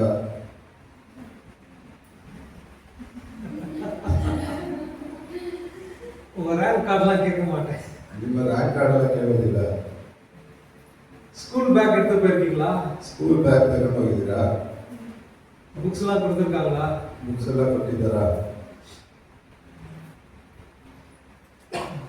புக்ஸ் இருக்கக்கூடிய பேக் ஷோல்டர்ல இருக்கும். ಬುಕ್ಸ್ ಇರುವಂತ ಬ್ಯಾಗ್ ಹೆಗಲ ಮೇಲೆ ಇರ್ತದೆ. இன்னொரு பேக் எடுத்து போவீங்க. என்ன பேக் அது? ಇನ್ನೊಂದು ಬ್ಯಾಗ್ ತಗೊಂಡು ಹೋಗ್ತೀರಾ, ಏನದು? சாப்பாடு முக்கியம். ಊಟ ತುಂಬಾ ಮುಖ್ಯ. ஸ்கூல் பேக்ல என்னென்னலாம் இருக்கும்? ಸ್ಕೂಲ್ ಬ್ಯಾಗ್ ಅಲ್ಲಿ ಏನೆಲ್ಲ ಇರ್ತದೆ? சொல்லுங்க, சத்தமா சொல்லுங்க. ಶಬ್ದವಾಗಿ ಹೇಳಿ. ವಾಟರ್ ಬಾಟಲ್, ಫ್ರೂಟ್ಸ್, இல்ல லஞ்ச் பேக் இருக்கும். School bag. ಸ್ಕೂಲ್ ಬ್ಯಾಗ್ ಹೇಳಿ. புக்ஸ் இருக்குமா? ಪೆನ್, புக்ஸ் இருக்குமா? Books ஓகே, இருக்கு. First number books. ரெண்டாவது நோட் புக் இருக்குமா? அந்த புக்கை பார்த்து எழுதி கொடுக்க நோட் புக் இருக்குமா? Geometry box, pen. ஓகே. போகும்போது நம்ம ஜாமெட்ரி பாக்ஸ் எடுத்து வரும்போது ಹೋಗ್ಬೇಕಾದ್ರೆ ನಮ್ಮ ಜಾಮೆಟ್ರಿ ಬಾಕ್ಸ್ ಇರ್ಬೇಕಾದ್ರೆ ಬರುವಾಗ வேற ஏதாச்சும் நல்ல ஜாமெட்ரி பாக்ஸ் இந்த இடத்துல வந்திருக்காமா? ಚೆನ್ನಾಗಿರೋ ಜಾಮೆಟ್ರಿ ಬಾಕ್ಸ್ ಇದ್ರೆ ತಗೊಂಡು ಬರ್ತೀವಾ? டெய்லி எடுத்து போவீங்களா ஸ்கூல் பேக்? ಡೈಲಿ ತಗೊಂಡು ಹೋಗ್ತೀರಾ ತಾನೇ ಸ್ಕೂಲ್ ಬ್ಯಾಗ್? சில பேர்லாம் பாத்தீங்கன்னு சொன்னா அன்னைக்கு 8 பீரியட்னா 8 புக் எடுத்துட்டு போவாங்க. ಕೆಲವರೆಲ್ಲ ಅದನ್ನ 8 ಪೀರಿಯಡ್ ಇದ್ರೆ 8 ಪೀರಿಯಡ್ ಬುಕ್ ತಗೊಂಡು ಹೋಗ್ತಾರೆ. அந்த 8 புக்குக்கும் ஒரு நோட் புக் இருக்கும், அதை எடுத்துட்டு போவாங்க. ಆ 8 ಬುಕ್ಗೂ ಬೇಕಾಗಿರುವ ನೋಟ್ ಬುಕ್ ಅನ್ನು ಅವರು ತೆಗೆದುಕೊಂಡು ಹೋಗ್ತಾರೆ. நாங்கெல்லாம் தூக்கிட்டு போனோம்னு சொன்னா கண்டிப்பா ஒரு 7-8 கிலோ புக்ஸ் தூக்கிட்டு போவோம். ನಾವೆಲ್ಲ ತೆಗೆದುಕೊಂಡು ಹೋಗುವಾಗ ಖಂಡಿತವಾಗಿ 7ರಿಂದ 8 ಕೆಜಿ ಅಷ್ಟು ಬುಕ್ ತಗೊಂಡು அந்த புக்ல எப்படி இருக்கும்? ಆ ಬುಕ್ ಎಲ್ಲ ಹೇಗಿರ್ತದೆ? நல்லா அதுக்கு மேல ஒரு கவர் போட்டு நல்லா பளபளன்னு வச்சிருக்கோம். ಚೆನ್ನಾಗಿ ಅದರ ಮೇಲೆ ಒಂದು ಕವರ್ ಹಾಕಿ ಪಳ ಪಳ ಅಂತ ನಾವು ಇಟ್ಕೊಂಡಿರ್ತೇವೆ. ஆமாவா இல்லையா? ಹೌದು ತಾನೇ.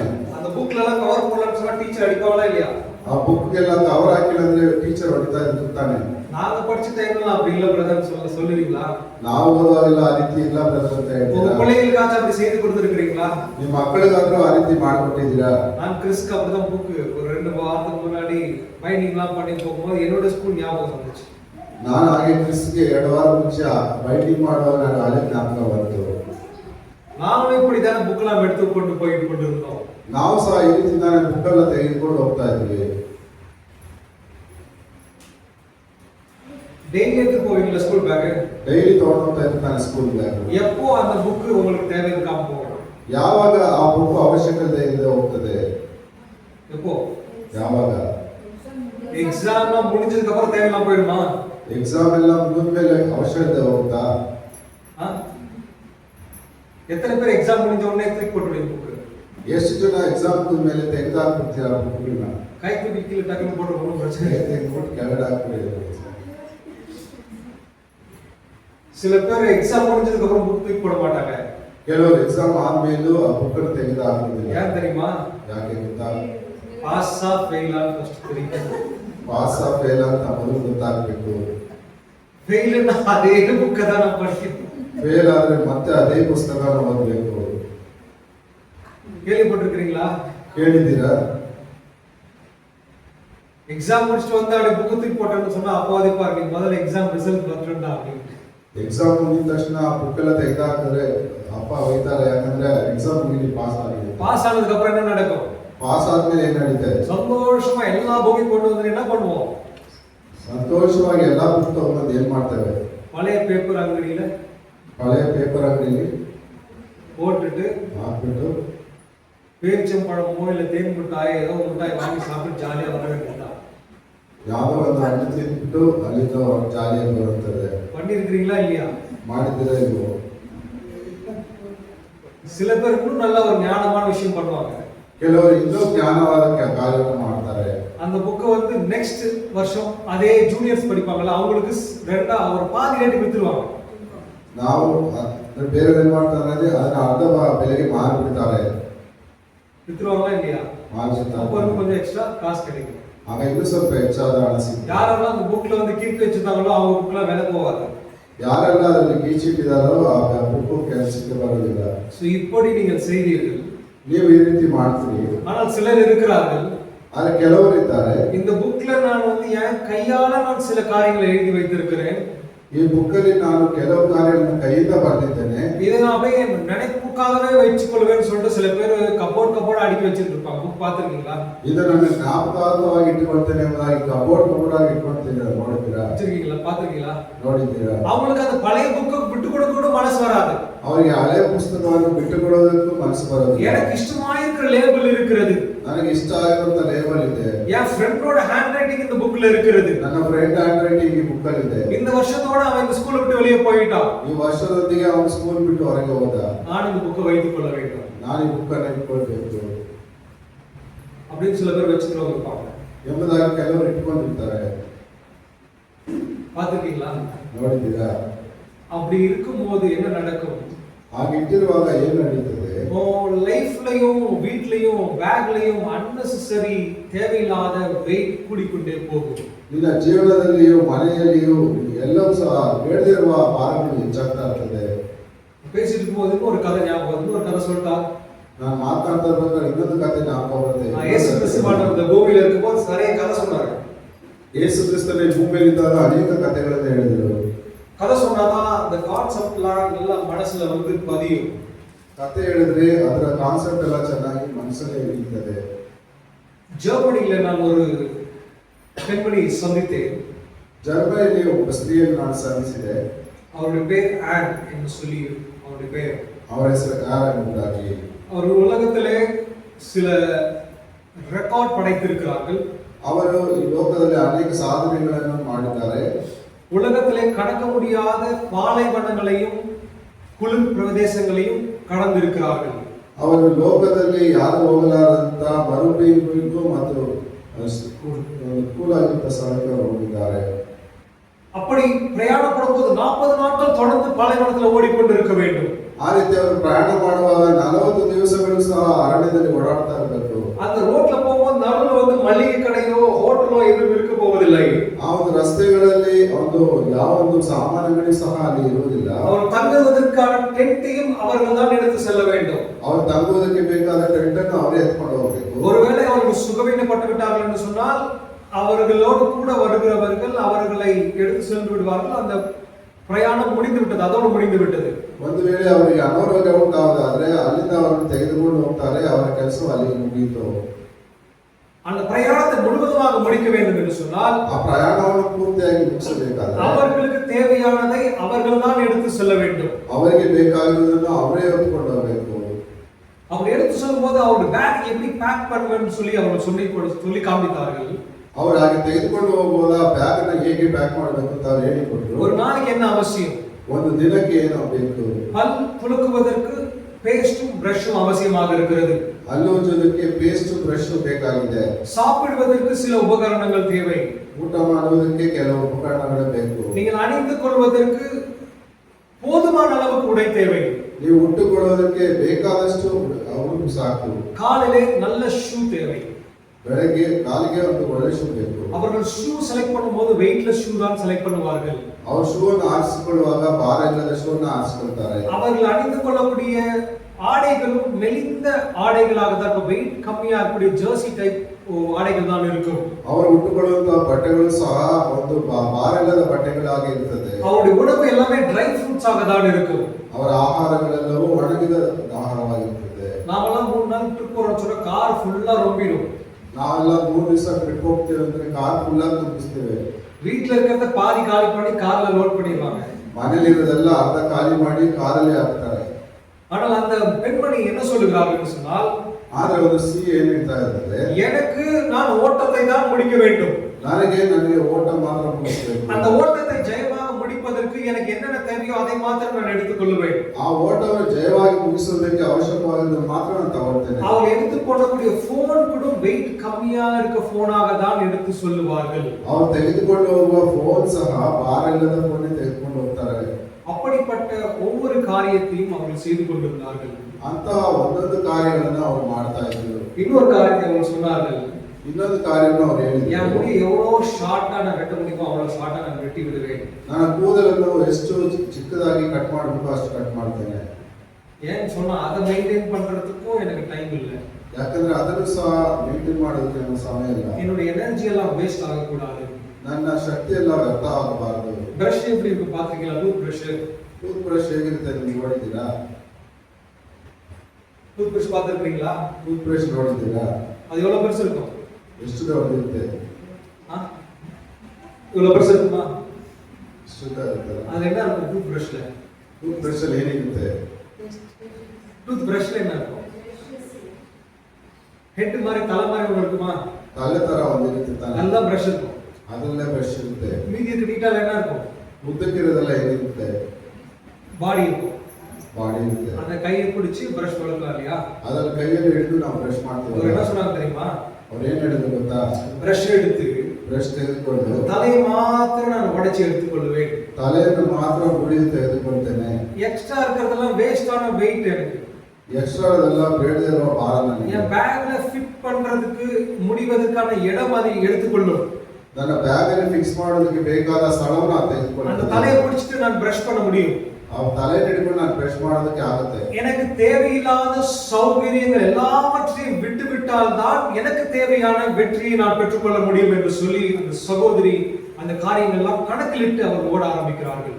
ನನಗೆ ಬೇಕಾಗಿರುವ ಎಲ್ಲ ಸೌಕರ್ಯಗಳನ್ನು ನಾನು ಬಿಟ್ಟರೆ ಮಾತ್ರನೇ ಈ ಒಂದು ಕಾರ್ಯವನ್ನು ಮುಗಿಸಲು ಸಾಧ್ಯ ಎಂಬುದಾಗಿ ಆ ಸಹೋದರಿ ಹೇಳ್ತಾರೆ. இயேசு கிறிஸ்து பூமியிலே சீஷர்களுக்கு ஜெபிக்க சொல்லிக் கொடுக்கும்போது எப்படி சொல்லிக் கொடுக்கிறார்? ಯೇಸು ಕ್ರಿಸ್ತನು ಭೂಮಿಯಲ್ಲಿದ್ದಾಗ ತನ್ನ ಶಿಷ್ಯರಿಗೆ ಪ್ರಾರ್ಥಿಸುವಾಗ ಹೀಗೆ ಹೇಳ್ಕೊಡ್ತಾರೆ, அன்றன்றைக்கான ஆகாரத்தை எங்களுக்கு தாரும். ಆ ದಿನದ ಆಹಾರವನ್ನು ಆ ದಿನಕ್ಕೆ ಕೊಡು. ஆமாவா இல்லையா? ಹೌದು ತಾನೆ. வானத்து பறவைகளை போஷிக்க வல்ல தேவன் நல்ல தேவன் நம்மையும் போஷிப்பார். ಆಕಾಶದ ಪಕ್ಷಿಗಳನ್ನು ಪೋಷಿಸುವಂತ ಒಳ್ಳೆಯ ದೇವರು ನಮ್ಮನ್ನು ಪೋಷಿಸುತ್ತಾರೆ. ஒரு மனிதனை விசேஷ விதமாக ஆண்டவர் உருவாக்க வேண்டும், ஒரு காரியத்தை அவருக்காக செய்ய வேண்டும் என்று சொல்லி தெரிந்தெடுக்கிறார் என்று சொன்னால், ಒಬ್ಬ ಮನುಷ್ಯನನ್ನು ಒಂದು ವಿಶೇಷವಾದ ಕಾರ್ಯವನ್ನು ಮಾಡುವುದಕ್ಕಾಗಿ ಆತನ ಆರಿಸಿಕೊಳ್ಳುವುದಾದರೆ ஆண்டவர் அவர்களை தனிமைப்படுத்தி ஆயத்தப்படுத்துகிறார். ದೇವರು ಅವರನ್ನು ಪ್ರತ್ಯೇಕಿಸಿ ಅವರನ್ನು ಸಿದ್ಧ ಮಾಡ್ತಾನೆ. போன் என்ன சொல்லக்கூடிய ஒரு தேவ மனிதன் எத்தனை பேருக்கு தெரியும்? ಪೌಲನೆಂಬಂತ ದೇವ ಮನುಷ್ಯನು ಎಷ್ಟು ಜನಕ್ಕೆ ಗೊತ್ತು? தமஸ்குவிலே ஆண்டவர் அவனை சந்தித்தார். ದಮಸ್ಕಸ್ ಎಂಬ ಪಟ್ಟಣದಲ್ಲಿ ಕರ್ತನ ಅವರನ್ನು ಸಂಧಿಸಿದರು. சந்தித்து 3 நாட்கள் குருடனாக இருந்து ஆண்டவர் அவனை மீண்டுமாக பார்வை கொடுத்தார். 3 ದಿನಗಳು ಅವನು ಕುರುಡನಾಗಿದ್ದು ಮತ್ತೆ ಅವನಿಗೆ ದೃಷ್ಟಿ ಬಂತು.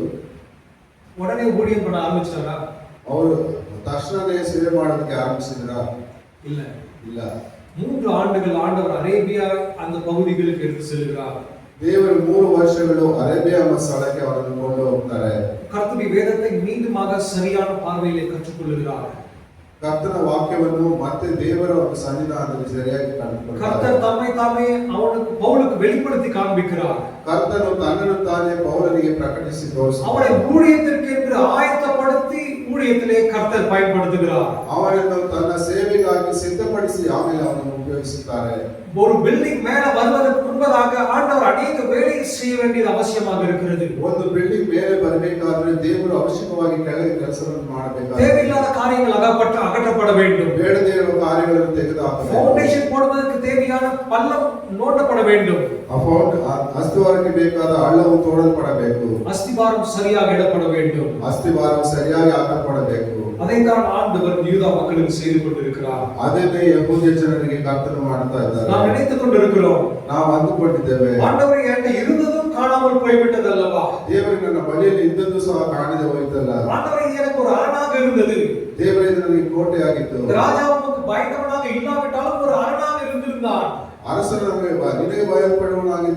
ಅವನು ಒಂದು ಕೋಟೆ ಆಗಿದ್ದ. ஒரு சேனை என்று சொல்லி ஒன்று இருந்தது. ಒಂದು ಸೈನ್ಯ ಎಂಬುದಾಗಿ ಒಂದು ಇತ್ತು. அவர்கள் பலவீனமாக இருந்தாலும் பரவாயில்லை, அவர்கள் இருந்தார்கள் என்று சொல்லக்கூடிய தைரியம் எனக்கு இருந்தது. ಅವರು ಬಲಹೀನರಾಗಿದ್ದರೂ ಪರವಾಗಿಲ್ಲ, ಅವರು ಇದ್ದಾರೆ ಎನ್ನುವ ಒಂದು ಧೈರ್ಯ ನನಗೆ ಇತ್ತು. அந்த சேனையையும் நீர் எடுத்து போட்டு விட்டீர் அல்லவா? ಆ ಸೈನ್ಯವನ್ನು ನೀನು ತೆಗೆದು ಹಾಕಿದೆಯಲ್ಲ. ಯೆರೂಸಲೇಮ್ என்று சொல்லக்கூடிய தேவனுடைய பட்டணம் இருந்தது. ಯೆರೂಸಲೇಮ್ ಎಂಬ ದೇವರ ಪಟ್ಟಣವಿತ್ತು. அதற்குள்ளாக தேவனுடைய ஆலயம் இருந்தது. ಅದರ ಒಳಗೆ ದೇವರ ಆಲಯವಿತ್ತು. அதற்குள்ளாக நீர் இருக்கிறீர் என்பதை நாங்கள் விசுவாசித்தோம் அல்லவா? ಅದರೊಳಗೆ ನೀನು ಇದ್ದೆ ಎಂಬುದನ್ನು ನಾವು ನಂಬಿದ್ದೇವಲ್ಲ. இப்போது அதுவும் அழிந்து போய்விட்டது.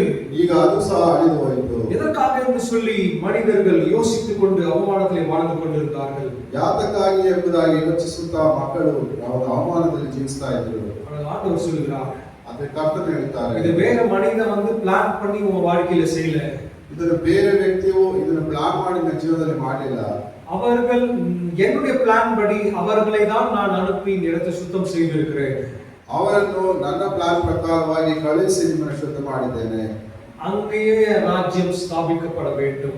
ಅಲ್ಲಿಯೂ ರಾಜ್ಯವು ಸ್ಥಾಪಿಸಲ್ಪಡಬೇಕು. உங்களுக்குள்ளாகவும் என்னுடைய ராஜ்யம் ஸ்தாபிக்கப்பட வேண்டும். ನಿಮ್ಮೊಳಗೂ ದೇವರ ರಾಜ್ಯ ಸ್ಥಾಪಿಸಲ್ಪಡಬೇಕು. முந்தின ஆலயத்தின் மகிமை காட்டிலும் பிந்தின ஆலயத்தின் மகிமை பெரிதாய் இருக்கும் என்று சொல்லி கர்த்தர் சொல்லி இருக்கிறார். ಹಿಂದಿನ ಆಲಯದ ಮಹಿಮೆಗಿಂತಲೂ ಮುಂದಿನ ಆಲಯದ ಮಹಿಮೆಯು ದೊಡ್ಡದಾಗಿರುತ್ತದೆ ಎಂಬುದಾಗಿ ಕರ್ತನು ಹೇಳುತ್ತಾನೆ. ஆண்டவர் மகிமையாக சபையை நிரப்ப வேண்டும் என்று சொன்னார். ಕರ್ತನು ಮಹಿಮೆಯಿಂದ ಒಂದು ಆಲಯವನ್ನು ತುಂಬಿಸಬೇಕಾದ್ರೆ ஆண்டவரை முழு இதயத்தோடு கூட நேசிக்கக்கூடிய ஆட்கள் தேவை. ಕರ್ತನನ್ನು ಪೂರ್ಣ ಹೃದಯದಿಂದ ಆತ ಪ್ರೀತಿಸುವ முழு ವ್ಯಕ್ತಿಗಳು, பலத்தோடு கூட அவருக்கு சேவை செய்யக்கூடிய ஆட்கள் தேவை. ಪೂರ್ಣ ಬಲದಿಂದ ಆತನಿಗೆ ಸೇವೆ ಮಾಡುವ ವ್ಯಕ್ತಿಗಳು ಬೇಕು. அவரை நேசித்து அவரை மாத்திரம் அன்பு செலுத்துகிற ஆட்கள் தேவை. ಆತನನ್ನು ಮಾತ್ರ ಪ್ರೀತಿಸಿ ಆತನನ್ನು ಪ್ರೀತಿಸಲು ಬೇಕು. அப்படிப்பட்ட மனிதர்களை ஆண்டவர் தேர்ந்தெடுக்கும் போது ಅಂತಹ ವ್ಯಕ್ತಿಗಳನ್ನು ಕರ್ತನು ಆರಿಸಿಕೊಳ್ಳುವಾಗ ஆண்டவர் அந்த மனிதர்களை உருவாக்குகிறார். ಕರ್ತನು ಆ ಜನರನ್ನು ರೂಪಿಸುತ್ತಾನೆ. உருவாக்கி ஆண்டவர் அவர்களை பயன்படுத்துகிறார். ರೂಪಿಸಿ ಆತನು ಉಪಯೋಗಿಸಿಕೊಳ್ಳುತ್ತಾನೆ. நான் ஒரு சபை கட்டி கொண்டிருக்கும் போது ನಾನು ಒಂದು ಸಭೆಯನ್ನು ಕಟ್ಟುತ್ತಾ ಇರುವಾಗ உங்களுக்குலாம் தெரியும், போன டிசம்பர்ல ஒரு சபையை கட்டி முடித்து நாங்கள் இனாகரேஷன் பண்ணியிருக்கிறோம் என்று சொல்லியிருந்தேன். ನಿಮಗೆಲ್ಲ ಗೊತ್ತಿದೆ, ಕಳೆದ ಡಿಸೆಂಬರ್ ನಲ್ಲಿ ಒಂದು ಸಭೆಯನ್ನು ಕಟ್ಟಿ ಅದನ್ನು ತೆರೆದಿದ್ದೇವೆ ಎಂಬುದಾಗಿ. அப்பொழுது ஒரு பாஸ்டர் சொன்னார், ஒமேகா, நான் இந்த மரத்தை நான் வந்து சபைக்காக கொடுக்க வேண்டும் என்று சொல்லி விரும்புகிறேன். ಆಗ ಒಬ್ಬ ಪಾಸ್ಟರ್ ಹೇಳಿದ್ರು, ಈ ಮರವನ್ನು ನಾನು ಸಭೆಗಾಗಿ ಕೊಡಲು ಬಯಸುತ್ತೇನೆ ಎಂಬುದಾಗಿ. நல்ல தேக்கு மரம், ಒಳ್ಳೆಯ ಒಂದು ತೇಗಿನ ಮರ. இதனால நீங்க ஆலயத்துடைய டோர் போஸ்ட் நீங்கள் இதிலே செய்து கொள்ள வேண்டும் என்று சொல்லி அவர்கள் சொன்னார்கள். ಇದರಿಂದ ನೀವು ಒಂದು ಆಲಯದ ನಿಲುವು ಕಂಬವನ್ನು ಮಾಡಬಹುದು ಅಂತ ಅವರು ಹೇಳಿದ್ರು. அவர் சொல்லும்போது சொன்னேன், சரி டோர் போஸ்ட்ல கடைசியா தான் தேவைப்படும், நான் வந்து ஒரு அக்டோபர் நவம்பர்ல வந்து மரத்தை நான் வெட்டி எடுத்துக் கொள்கிறேன் என்று சொல்லி. ನಾನು ಹೇಳಿದೆ ನವೆಂಬರ್ ಬೇಕಾಗ್ತದೆ, ನಾವು ಆವಾಗ ತಗೊಳ್ತೇನೆ ಅಂತ ಹೇಳಿದೆ. அவர் சொன்னார், இந்த டோர் போஸ்ட் ரெடியாக வேண்டும் என்று சொன்னால் ಈ ಒಂದು ವಾರದ ನಿಲುವು ಕಂಬ ಸಿದ್ಧವಾಗಬೇಕಾದ್ರೆ இந்த மரம் இப்பொழுதே வெட்டப்பட வேண்டும். ಈ ಮರವು ಹೀಗೆ ಕತ್ತರಿಸಲ್ಪಡಬೇಕು. அந்த க்யூரிங்காக பதப்படுத்துவதற்காக விட்டுவிட வேண்டும். ಅದನ್ನು ಹದ ಮಾಡುವುದಕ್ಕಾಗಿ ಅದನ್ನು ಬಿಡಬೇಕು. அந்த சைடு எல்லாத்தையும் கட் பண்ணிட்டு அந்த ட்ரங்க் வந்து நீங்க ஒரு இடத்துல பதப்படுத்துவதற்காக வைக்கப்பட வேண்டும். ಆ ಸೈಡ್ ಅನ್ನು ಕಟ್ ಮಾಡಿ ಅದು ಗಟ್ಟಿಯಾದ ಭಾಗವನ್ನು ಮಾತ್ರ ಒಂದು ಸ್ಥಳದಲ್ಲಿ ಹದವಾಗಿರಬೇಕು. அதன் பிறகுதான் அது ஒரு வாசக்காலாக மாற்றுவதற்கு பயன்படும் என்று சொல்லி அவர் சொன்னார். ಅದಾದ ಮೇಲೆನೇ ಅದು ಬಾಗಿಲ ನಿಲುವು ಕಂಬ ಮಾಡುವುದಕ್ಕೆ ಸಾಧ್ಯ ಎಂಬುದಾಗಿ ಹೇಳಿದರು. கர்த்தரும் உங்களை பயன்படுத்தும் போது ಕರ್ತನು ನಿಮ್ಮನ್ನು ಉಪಯೋಗಿಸುವಾಗ உங்களை உருவாக்குகிறார், ನಿಮ್ಮನ್ನು ಸಿದ್ಧ ಮಾಡುತ್ತಾನೆ, உங்களை உருமாற்றுகிறார். ನಿಮ್ಮನ್ನು ರೂಪಾಂತರಗೊಳಿಸುತ್ತಾನೆ. இந்த கதை எனக்கு ஒரு ஞாபகம் வருகிறது. ಈ ಒಂದು ಕಥೆಯು ನನಗೆ ಜ್ಞಾಪಕ ಬರ್ತದೆ. ஏற்கனவே நான் இங்க சொல்லி இருக்கிறேன்னு தெரியல, ಇದನ್ನ ಮುಂಚೆನೆ ಹೇಳಿದಿನ ಅಂತ ಗೊತ್ತಿಲ್ಲ. மீண்டுமாக நான் அந்த கதையை நான் சொல்லுகிறேன். ಮತ್ತೆ ಆ ಕಥೆಯನ್ನು ನಾನು ಹೇಳ್ತೇನೆ. எனக்கு 18 வயதாக இருக்கும்போது நான் ஊழியத்துக்கு வந்து விட்டேன். முழு நேர ஊழியத்துக்கு வந்து விட்டேன். ನನಗೆ 18 ವರ್ಷ ಇದ್ದಾಗ ನಾನು ಪೂರ್ಣವಾದ ಸಮಯಕ್ಕೆ ನಾನು ಸೇವೆಗೆ ಬಂದೆ. சென்னை பட்டணத்திலே குன்றத்தூர் என்று சொல்லக்கூடிய ஒரு ஏரி, வீரம்பாக்கம் ஏர்போர்ட் பக்கத்தில் இருக்கக்கூடிய ஒரு இடத்திலே ஊழியம் செய்து கொண்டிருந்தேன். ಚೆನ್ನೈ ಪಟ್ಟಣದಲ್ಲಿ ಕುಂಡ್ರಬಾಕ್ ಎಂಬ ಸ್ಥಳದಲ್ಲಿ ಒಂದು ಸೇವೆಯನ್ನು ನಾನು ಮಾಡ್ತಾ ಇದ್ದೆ. அப்பொழுது எனக்கு வயது 18 வயது தான். ಆಗ ನನಗೆ 18 ವರ್ಷ ವಯಸ್ಸಾಗಿತ್ತು. ஜஸ்ட் பியூசி முடித்து விட்டு நான் வெளியே வந்திருந்தேன். ಜಸ್ಟ್ ಆಗ್ತಾನೆ PUC ಮುಗಿಸಿ ನಾನು ಹೊರಗೆ ಬಂದಿದ್ದೆ. 18 வயசுல அவள 17 வயசா இருந்துச்சு. ಆಗ 18 ಸಹ ಆಗಿಲ್ಲ, 17 ವರ್ಷ ಆಗಿತ್ತು. அந்த கிராமத்துக்கு முதல் முறையாக நாங்கள் வந்திருக்கிறோம். ಆ ಗ್ರಾಮಕ್ಕೆ ಮೊದಲ ಬಾರಿ ನಾನು ಹೋಗಿದ್ದೆ. ஒரு ಹೇಳಿದ್ದೇನೆ. 10 பேர் டீமாக நாங்கள் வந்திருக்கிறோம். ನಾವು 10 ಜನರು ತಂಡವಾಗಿ ಅಲ್ಲಿ ಹೋಗಿದ್ದೇವೆ. அவர்கள் எங்களுக்கு ஒரு வீடு வாடகை எடுத்து கொடுத்திருந்தார்கள். ಅವರು ನಮಗೆ ಒಂದು ಮನೆಯನ್ನು ಬಾಡಿಗೆಗೆ ತೆಗೆದುಕೊಂಡು ಕೊಟ್ಟಿದ್ದರು. முதல் நாள் வந்தபோது ಮೊದಲನೇ ದಿನ ಬಂದಾಗ பகல்ல ஒரு பெரிய சண்டை நடைபெறுகிறது. ಹಗಲಿನಲ್ಲಿ ಒಂದು ದೊಡ್ಡ ಜಗಳ ನಡೀತು. பக்கத்து ஏரியால இருந்து ஒருத்தர் வந்து வீடு புகுந்து ஒரு ஆளை வெட்டி நடு ரோட்ல போட்டு போயிட்டான். ಪಕ್ಕದ ಊರಿಂದ ಒಬ್ಬ ವ್ಯಕ್ತಿ ಬಂದು ಮನೆಯಲ್ಲಿ ಹೋಗಿ ಒಬ್ಬನ ಕೊಂದಾಕಿ ಹೊರಟು ಹೋಗಿದ್ದ. மணி எத்தனை மணி? 2 மணி. ಟೈಮ್ ಎಷ್ಟು ಅಂದ್ರೆ 2 ಗಂಟೆ. பாடி ரோட்ல தெருவுல தான் இருக்குது. ಬಾಡಿಯು ರಸ್ತೆಯಲ್ಲಿ ಹೊರಗೆ ಇದೆ. யாரும் டச் பண்ணல. ಯಾರು ಸಹ ಮುಟ್ಲಿಲ್ಲ. ஏன்னா இது போலீஸ் கேஸ் ஆயிடும். ಯಾಕಂದ್ರೆ ಪೊಲೀಸ್ ಕೇಸ್ ಆಗ್ತದೆ. சாயங்காலம் 3 மணி ஆச்சு, 4 மணி ஆச்சு, யாரும் வரல. ಸಾಯಂಕಾಲ 3 ಗಂಟೆ ಆಯ್ತು, 4 ಗಂಟೆ ಆಯ್ತು, ಯಾರು ಬರಲಿಲ್ಲ. 3 மணிக்கு என்னோட டீம் லீடர் வந்து சொல்லுகிறார்கள், 3 ಗಂಟೆಗೆ ನನ್ನ ತಂಡದ ನಾಯಕ ಬಂದು ಹೇಳ್ತಾರೆ, நாங்கள் ஊழியத்திற்கு செல்கிறோம், ನಾವು ಸೇವೆಗೆ ಹೋಗ್ತೇವೆ, நீ வீட்ல இருந்து எல்லாருக்காகவும் சமைத்து விடு என்று சொல்லி அவர் சொன்னார்கள். ನೀನು ಮನೆಯಲ್ಲಿದ್ದು ಎಲ್ಲರಿಗಾಗಿ ಆಹಾರ ಸಿದ್ಧ ಮಾಡು ಅಂತ ಹೇಳಿದ್ರು. நான் சொன்னேன், வேற யாராச்சும் என் கூட இருக்கும்படியாக விட்டுட்டு போறீங்களா அப்படின்னு சொல்லி கேட்டேன். ನಾನು ಕೇಳಿದೆ, ನನ್ನ ಜೊತೆ ಇರೋದಕ್ಕೆ ಯಾರಾದ್ರೂ ಬಿಟ್ಟು ಹೋಗ್ತೀರಾ ಎಂಬುದಾಗಿ. அந்த வீட்ல நான் தனியா தான் இருக்கிறேன்.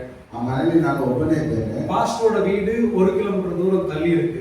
ಪಾಸ್ಟರ್ ಮನೆ 1 ಕಿಲೋಮೀಟರ್ ತಳ್ಳಿ ಇದೆ. ಮೊಬೈಲ್ ಫೋನ್, ಲ್ಯಾಂಡ್ಲೈನ್ ಫೋನ್ எதுவுமே கிடையாது. ಮೊಬೈಲ್ ಫೋನ್ ಆಗಲಿ ದೂರವಾಣಿ ಆಗಲಿ ಯಾವುದೂ ಇಲ್ಲ. கரண்ட் இருந்துச்சு, ஃபேன் இருந்துச்சு அந்த வீட்ல. ಕರೆಂಟ್ ಮತ್ತೆ ಫ್ಯಾನ್ ಮಾತ್ರ ಇತ್ತು. நான் என் வீட்டு வாசல்ல இருந்து பார்த்தா அந்த டெட் பாடி தெரியுது. ನನ್ನ ಮನೆ ಬಾಗಿಲಿಂದ ನಾನು ನೋಡಿದ್ರೆ ಆ ಡೆಡ್ ಬಾಡಿ ಕಾಣಿಸ್ತಾ ಇದೆ. பக்கத்துல இருந்த கடையெல்லாம் மூடிட்டு ஓடி போயிட்டாங்க. ಪಕ್ಕದಲ್ಲಿರುವ ಅಂಗಡಿ ಎಲ್ಲ ಮುಚ್ಚಿಕೊಂಡು ಅವರು ಓಡೋದ್ರು. ஏன் சொன்னா பக்கத்து ஏரியாக்காரன் வந்து இங்க ஒரு கொலையை செஞ்சுட்டு போயிருக்கான். ಯಾಕಂದ್ರೆ ಪಕ್ಕದ ಏರಿಯಾದಿಂದ ಬಂದು ಒಬ್ಬ ಕೊಲೆ ಮಾಡಿ ಹೋಗಿದ್ದಾನೆ. அந்த ஏரியாவுக்கும் நம்ம ஏரியாவுக்கும் ஏற்கனவே ஆகாது. ಆ ಏರಿಯಾಗೂ ನಮ್ಮ ಏರಿಯಾಗೂ ಈಗ ಆಗೋದಿಲ್ಲ. பெரிய சண்டை நடக்க போது வந்து எல்லாத்தையும் அடிச்சு உடைச்சிட்டு போறாங்க என்று சொல்லி அவர்கள் எல்லாம் பயந்து கடைகள்லாம் மூடி விட்டு சென்று விட்டார்கள். ದೊಡ್ಡ ಜಗಳ ನಡೀತಿದೆ, ಖಂಡಿತವಾಗಿ ಬಂದು ಎಲ್ಲವನ್ನು ಹೊಡೆದು ಹಾಕುತ್ತಾರೆ ಅಂತ ಅಂಗಡಿನ ಮುಚ್ಚಿ ಅವರು ಓಡಿ ಹೋಗಿದ್ರು. அந்த பயம் எனக்கு இருந்துச்சு. ಆ ಭಯ ನನಗಿತ್ತು. நாம தனியா இருக்கும் போது யாரா வந்து ஏதாவது பண்ணா என்ன பண்றது? ನಾನು ಒಬ್ಬಟ್ಟಿಗನಾಗಿರುವಾಗ ಯಾರಾದ್ರೂ ಬಂದು ಏನಾದ್ರು ಮಾಡಿದ್ರೆ ಏನ್ ಮಾಡೋದು? நமக்கும் அந்த கொலைக்கும் சம்பந்தம் இல்லை. ನನಗೂ ಆ ಕೊಲೆಗೂ ಸಂಬಂಧ ಇಲ್ಲ. இருந்தாலும் அந்த கோபத்துல வந்து நம்ம வீட்டை அடிச்சு உடைச்சு நம்மளே அடிச்சு மாட்டே உடைச்சிட்டாங்க என்ன பண்றது என்று சொல்லி பயம் இருந்தது. ಆದ್ರೂ ಕೋಪದಿಂದ ಬಂದು ಮನೆ ನೋಡಿದ್ರೆ ನನ್ನ ತಲೆ ಹೊಡೆದ್ರೆ ಏನ್ ಮಾಡೋದು ಭಯ ಇತ್ತು. அந்த டீம் லீடர் பேர் எனக்கு இன்னும் ஞாபகம், சந்திரமோகன் அவர் பேரு. ಆ ಟೀಮ್ ಲೀಡರ್ಸ್ ನನಗೆ ಈಗೂ ஞாபகம் ಇದೆ, ಚಂದ್ರಮೋಹನ್ ಎಂಬುದಾಗಿ. அவர் சொன்னாரு, உன்னால தனியா சமைக்க முடியும் இல்லையான்னு கேட்டாரு. அவன் சமைப்பேன், சமைக்கிறதுலாம் பிரச்சனை இல்லை, நானே பாத்துக்கிறேன், ஆனா என் கூட யாரா இருக்கணும் அப்படின்னு சொன்னேன். ಅವ್ರು ಕೇಳಿದ್ರು, ನೀವು ಚೆನ್ನಾಗಿ ಅಡಿಗೆ ಮಾಡಕ್ ಬರುತ್ತಲ್ಲ ಅಂದ್ರೆ ಹ್ಞೂ ಅಂದೆ. ಅದ್ರ ಜೊತೆಗೆ ಯಾರಾದ್ರೂ ಇರಬೇಕು ಸಾಕು ಅಂತ ಹೇಳಿದೆ. ஏன்னு கேட்டா, நான் அங்க பாருங்க பாடி வந்து ரோட்ல கிடக்குது, யாராச்சும் வந்தாங்கன்னா என்ன பண்றதுன்னு சொல்லி கேட்டேன். ಯಾಕಂತ ಹೇಳಿದ್ರೆ ಅಲ್ಲಿ ನೋಡಿ ಬಾಡಿ ಅಲ್ಲಿ ಕಾಣಿಸ್ತಾ ಇದೆ, ಯಾರಾದ್ರೂ ಬಂದ್ರೆ ಏನ್ ಮಾಡೋದು ಅಂತ ಕೇಳಿದೆ. அந்த மனுஷன் என்ன சொன்னார் தெரியுமா? ಆ ಮನುಷ್ಯ ಏನ್ ಹೇಳಿದ್ರು ಗೊತ್ತಾ? அந்த பயம் உன் லைஃப்ல இருந்து போகணும். ಆ ಭಯವು ನಿನ್ನ ಲೈಫ್ ಇಂದ ಹೋಗ್ಬೇಕು. நீ தனியா தான் அந்த வீட்டுல இருக்க போற, தனியா தான் சமைக்க போகிறாய். ನೀನು ಒಬ್ಬಟ್ಟಿಗನಾಗಿ ಮನೇಲಿ ಇರ್ತೀಯ, ಒಬ್ಬಟ್ಟಿಗನಾಗಿ ನೀನು ಅಡಿಗೆ ಮಾಡ್ತೀಯ. எல்லாம் விட்டு போயிட்டான். ಎಲ್ಲರೂ ಬಿಟ್ಟು ಹೋದ್ರು. நான் அந்த வாசக்கால்ல தான் உட்கார்ந்து சமைச்சிட்டு இருக்கேன். ನಾನು ಆ ಬಾಗಿಲ ಬಳಿಯಲ್ಲೇ ಕುಳಿತು ಅಡಿಗೆ ಮಾಡ್ತಾ ಇದ್ದೇನೆ. எனக்கு கண்ணுக்கு தெரியுற இடத்துல தான் அந்த பாடி இருக்குது. அது 3வது வீடு தான். ನನ್ನ ಕಣ್ಣಿಗೆ ಕಾಣಿಸುವ ಹಾಗೆ ಬಾಡಿ ಇದೆ, 3ನೇ ಮನೆ ತಳ್ಳಿನೇ ಅದು. அன்றைக்கு நான் தனியாக இருந்து சமைக்க கற்றுக்கொண்டேன். ನಾನು ಒಬ್ಬಟ್ಟಿಗನಾಗಿದ್ದು ಆಹಾರ ಸಿದ್ಧ ಮಾಡಲು ಕಲ್ತ್ಕೊಂಡೆ. ஊழியத்திலே பயம் இருக்கக்கூடாது, ಸೇವೆಯಲ್ಲಿ ಭಯ ಇರಬಾರದು என்பதை ஆண்டவர் எனக்கு விலக்கி காண்பிக்க வேண்டும் என்பதற்காக தான் ஊழியத்தின் ஆரம்பத்திலே அப்படிப்பட்ட ಅನುಭವಕ್ಕುಳ್ಳಾದ ಆಂಡವರೇ நடத்தினார். ಸೇವೆಯಲ್ಲಿ ನನಗೆ ಭಯ ಇರಬಾರದು ಎಂಬುದಕ್ಕಾಗಿ ಅದನ್ನು ತೋರಿಸಿಕೊಳ್ಳುವುದಕ್ಕಾಗಿ ಕರ್ತರು ಸೇವೆಯಲ್ಲಿ ಅದನ್ನು ತೋರಿಸಿಕೊಟ್ಟರು. ஒரு வாரம் கழித்து ಅದಾದ ಒಂದು ವಾರ ಆದ್ಮೇಲೆ ரெப்பாடி இருந்த அதே இடத்துல நின்று நாங்கள் ஆண்டவருடைய சுவிசேஷத்தை நாங்கள் குழுவாக அறிவித்தோம்.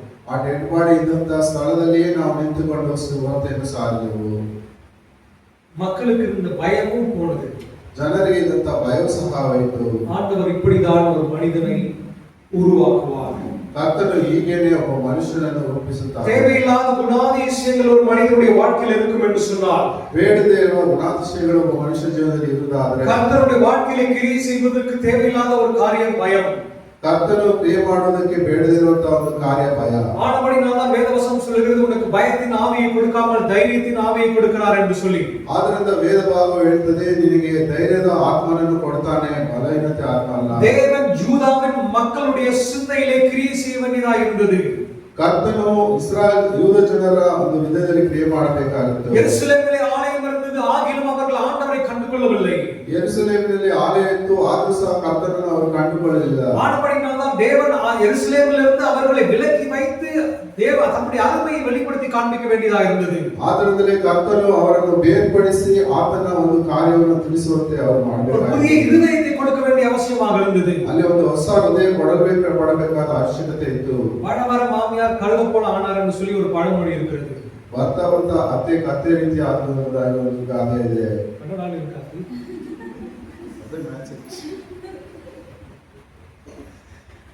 என்ன அர்த்தம் சொன்னா, ಏನ್ ಅರ್ಥ ಅಂದ್ರೆ, வர வர நம்ம ஆட்டிடியூட் எல்லாம் அப்படியே பழகி போய் அதை நம்ம என்ன பண்றோம், அதோட வேல்யூ தெரியாமல் போய் விடுகிறோம்.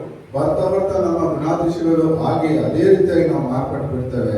அதுதான் அர்த்தமாக இருக்கிறது. ಅದೇನೇ ಒಂದು ಅರ್ಥವಾಗಿದೆ. ஆனபடினால்தான் ஆண்டவர் மீண்டும் கட்ட வேண்டிய சூழ்நிலைக்கு தள்ளப்படுகிறார். ಆದ್ದರಿಂದಲೇ ಕರ್ತನು ಮತ್ತೆ ಕಟ್ಟಬೇಕೆಂಬ ಪರಿಸ್ಥಿತಿ ನಾವು ತಳ್ಳುತ್ತಾರೆ. அவருடைய சிந்தையை மாற்ற வேண்டும். ಅವರ ಆಲೋಚನೆಗಳು ಮಾರ್ಪಡಬೇಕು. எருசலேம் விட்டு தூரம் அனுப்பினாதான் எருசலேமுடைய மரியாதை தெரியும், மதிப்பு தெரியும். ಯೆರೂಸಲೇಮಿನಿಂದ ಹೊರಗೆ ಕಳಿಸಿದ್ರೇನೆ ಯೆರೂಸಲೇಮಿನ ಒಂದು ಬೆಲೆ ಗೊತ್ತಾಗುತ್ತೆ. ஹாஸ்டல்ல இருந்து பிள்ளைங்க வீட்டுக்கு வந்தாங்க அப்படி இருக்கும். ಹಾಸ್ಟೆಲಿಂದ ಮಕ್ಕಳು ಮನೆಗೆ ಬಂದ್ರೆ ಹೇಗಿರುತ್ತೆ? வாரத்துக்கு முன்பதாக ஃபோன் பண்ணி சொல்லுவாங்க, அம்மா நான் வீட்டுக்கு வர இந்த சாப்பாடெல்லாம் எனக்கு செஞ்சு வை. ಬರೋದು ಮುಂಚೆ ಫೋನ್ ಮಾಡ್ತಾರೆ, ಅಮ್ಮ ನಾನು ಬರ್ತಾ ಇದ್ದೀನಿ ಇದೆಲ್ಲ ಮಾಡಿಡು.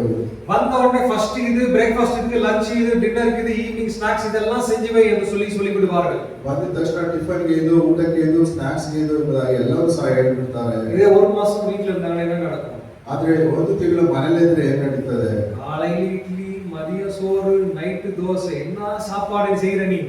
ಬೆಳಗ್ಗೆ ಇಡ್ಲಿ, ಮಧ್ಯಾಹ್ನ ಊಟ, ರಾತ್ರಿಗೆ ದೋಸೆ, ಏನ್ ಮಾಡ್ತಾ ಇದೀಯಾ? ஃப்ரைட் ரைஸ் அப்படின்னு ஸ்பெஷலா செஞ்சு கொடுக்கறது இல்லையா?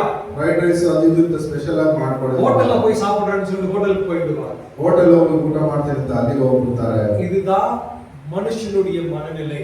ಇದೇನೇ ಮನುಷ್ಯನ ಮನಸ್ಥಿತಿ. ஏதேன் தோட்டத்திலே ஆண்டவர் எல்லாவற்றையும் கொடுத்திருந்தார். ಏದೇನ್ ತೋಟದಲ್ಲಿ ದೇವರು ಎಲ್ಲವನ್ನು ಕೊಟ್ಟಿದ್ರು. ஒரு மரத்தை மாத்திரம் டச் பண்ணாதப்பான்னு சொன்னார். ಆ ಒಂದು ಮರವನ್ನು ಮುಟ್ಬೇಡಪ್ಪ ಅಂತ ಹೇಳಿದ್ರು. ஆனா கண்ணு எங்க போச்சு? ಅದರ ಕಣ್ಣು ಎಲ್ಲಿ ಹೋಯ್ತು? இதுதான் மனுஷனுடைய சிந்தனை. ಇದೇ ಮನುಷ್ಯನ ಆಲೋಚನೆ. ஆண்டவர் தேவ தூதர்களை வைத்திருந்தார் மனிதர்களை உருவாக்குவதற்கு முன்பதாக. ದೇವರು ಮನುಷ್ಯರನ್ನು ಉಂಟು ಮಾಡುವುದಕ್ಕೆ ಮುಂಚಿತವಾಗಿ ದೇವದೂತರನ್ನು ಇಟ್ಟಿದ್ರು. எல்லாவற்றையும் நீ எடுத்துக்கொள், ಎಲ್ಲವನ್ನು ತೆಗೆದುಕೋ, ஆனா என் மகிமையை மாத்திரம் நீ எடுத்துக்கொள்ளாதே. ನನ್ನ ಮಹಿಮೆಯನ್ನು ತೆಗೆದುಕೊಳ್ಳಬೇಡ. தூதன் ஆண்டவருடைய மகிமையை எடுத்துக்கொள்ள வேண்டும் என்று சொல்லி நினைத்தான். ಆದ್ರೆ ಆ ದೂತನು ಆ ದೇವರ ಮಹಿಮೆಯನ್ನು ಹೊಂದಿಕೊಳ್ಳಬೇಕು ಎಂದು ಬಯಸಿದ. ஆண்டவருக்கு கொடுக்க வேண்டிய கனம், ದೇವರಿಗೆ ಕೊಡಬೇಕಾದ, அவருக்கு கொடுக்க வேண்டிய முக்கியத்துவம், ಆತನಿಗೆ ಕೊಡುವ ಮುಖ್ಯತ್ವ நம்முடைய வாழ்க்கையை தொடர்ந்து கொடுத்து கொண்டுதான் இருக்க வேண்டும். ನಮ್ಮ ಜೀವನದಲ್ಲಿ ನಿರಂತರವಾಗಿರಬೇಕು. அவருடைய வார்த்தைக்கு நாம் முக்கியத்துவம் கொடுத்து கொண்டுதான் இருக்க வேண்டும். ಆತನ ಮಾತುಗಳಿಗೆ ನಾವು ಪ್ರಾಧಾನ್ಯತೆಯನ್ನು ಕೊಡಬೇಕು.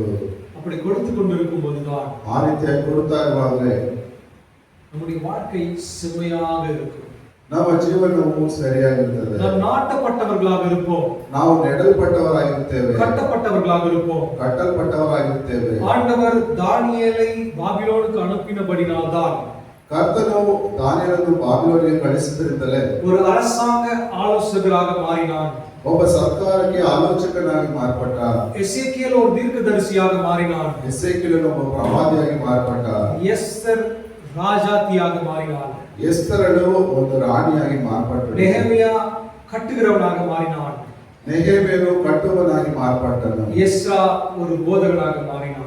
ಎಸ್ರನು ಒಬ್ಬ ಬೋಧಕನಾಗಿ ಮಾರ್ಪಟ್ಟನು. எபேசியருக்கு எழுதின நிருபம் 2வது அதிகாரத்தை நாம் வாசிக்கிறோம்.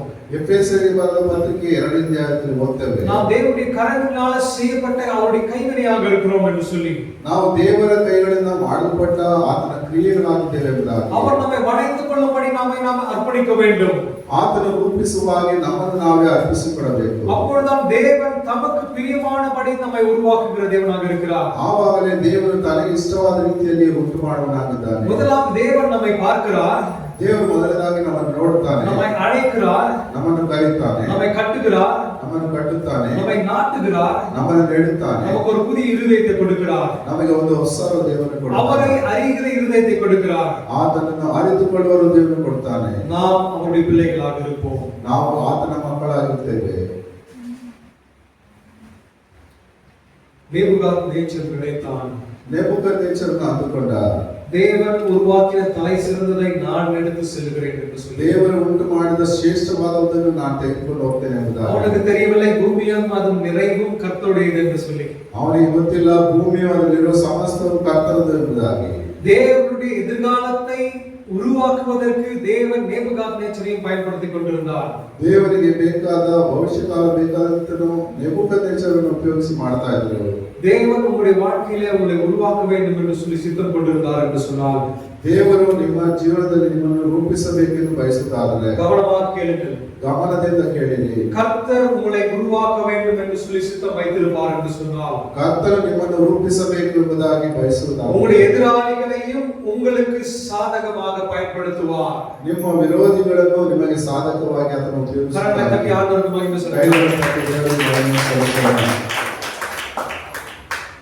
அவர் உங்களுக்கு எதிராக கிரியை செய்து கொண்டிருக்கலாம் என்று சொல்லி நினைத்துக் கொண்டிருக்கலாம். ಅವರು ನಿಮಗೆ ವಿರೋಧವಾಗಿ ಕ್ರಿಯೆ ಮಾಡ್ತಾ ಇದ್ದಾರೆ ಅಂತ ಅನ್ಕೊಂಡಿರ್ಬೋದು. ஆனால் ஆண்டவர் அவர்களை உங்கள் சார்பிலே உங்களுக்கு பட்சமாக கிரியை செய்யும்படி வேலை செய்து கொண்டிருக்கிறார். ಆದರೆ ಕರ್ತನು ನಿಮ್ಮ ಪರವಾಗಿ ಅವರು ಕ್ರಿಯೆ ಮಾಡುವ ಹಾಗೆ ಮಾಡ್ತಾ ಇದ್ದಾನೆ. எங்களுடைய குடும்பத்தில் ஒரு நெருக்கம் ஏற்பட்டது. ನಮ್ಮ ಕುಟುಂಬದಲ್ಲಿ ಒಂದು ಇಕ್ಕಟ್ಟು ಉಂಟಾಯಿತು. வீட் ஓனர் என்ன சொன்னான்னு சொன்னா, அடுத்த மாசத்துக்குள்ளாக நீங்கள் காலி செய்து விட வேண்டும். ಮನೆ ಓನರ್ ಏನ್ ಹೇಳಿದ್ರೆ ಬರೋ ತಿಂಗಳೊಳಗೆ ನೀನು ಖಾಲಿ ಮಾಡ್ಬೇಕು ಎಂಬುದಾಗಿ. எங்களுடைய அம்மாவுக்கு வந்து ரொம்ப மனசு கஷ்டம் உருவாகினது.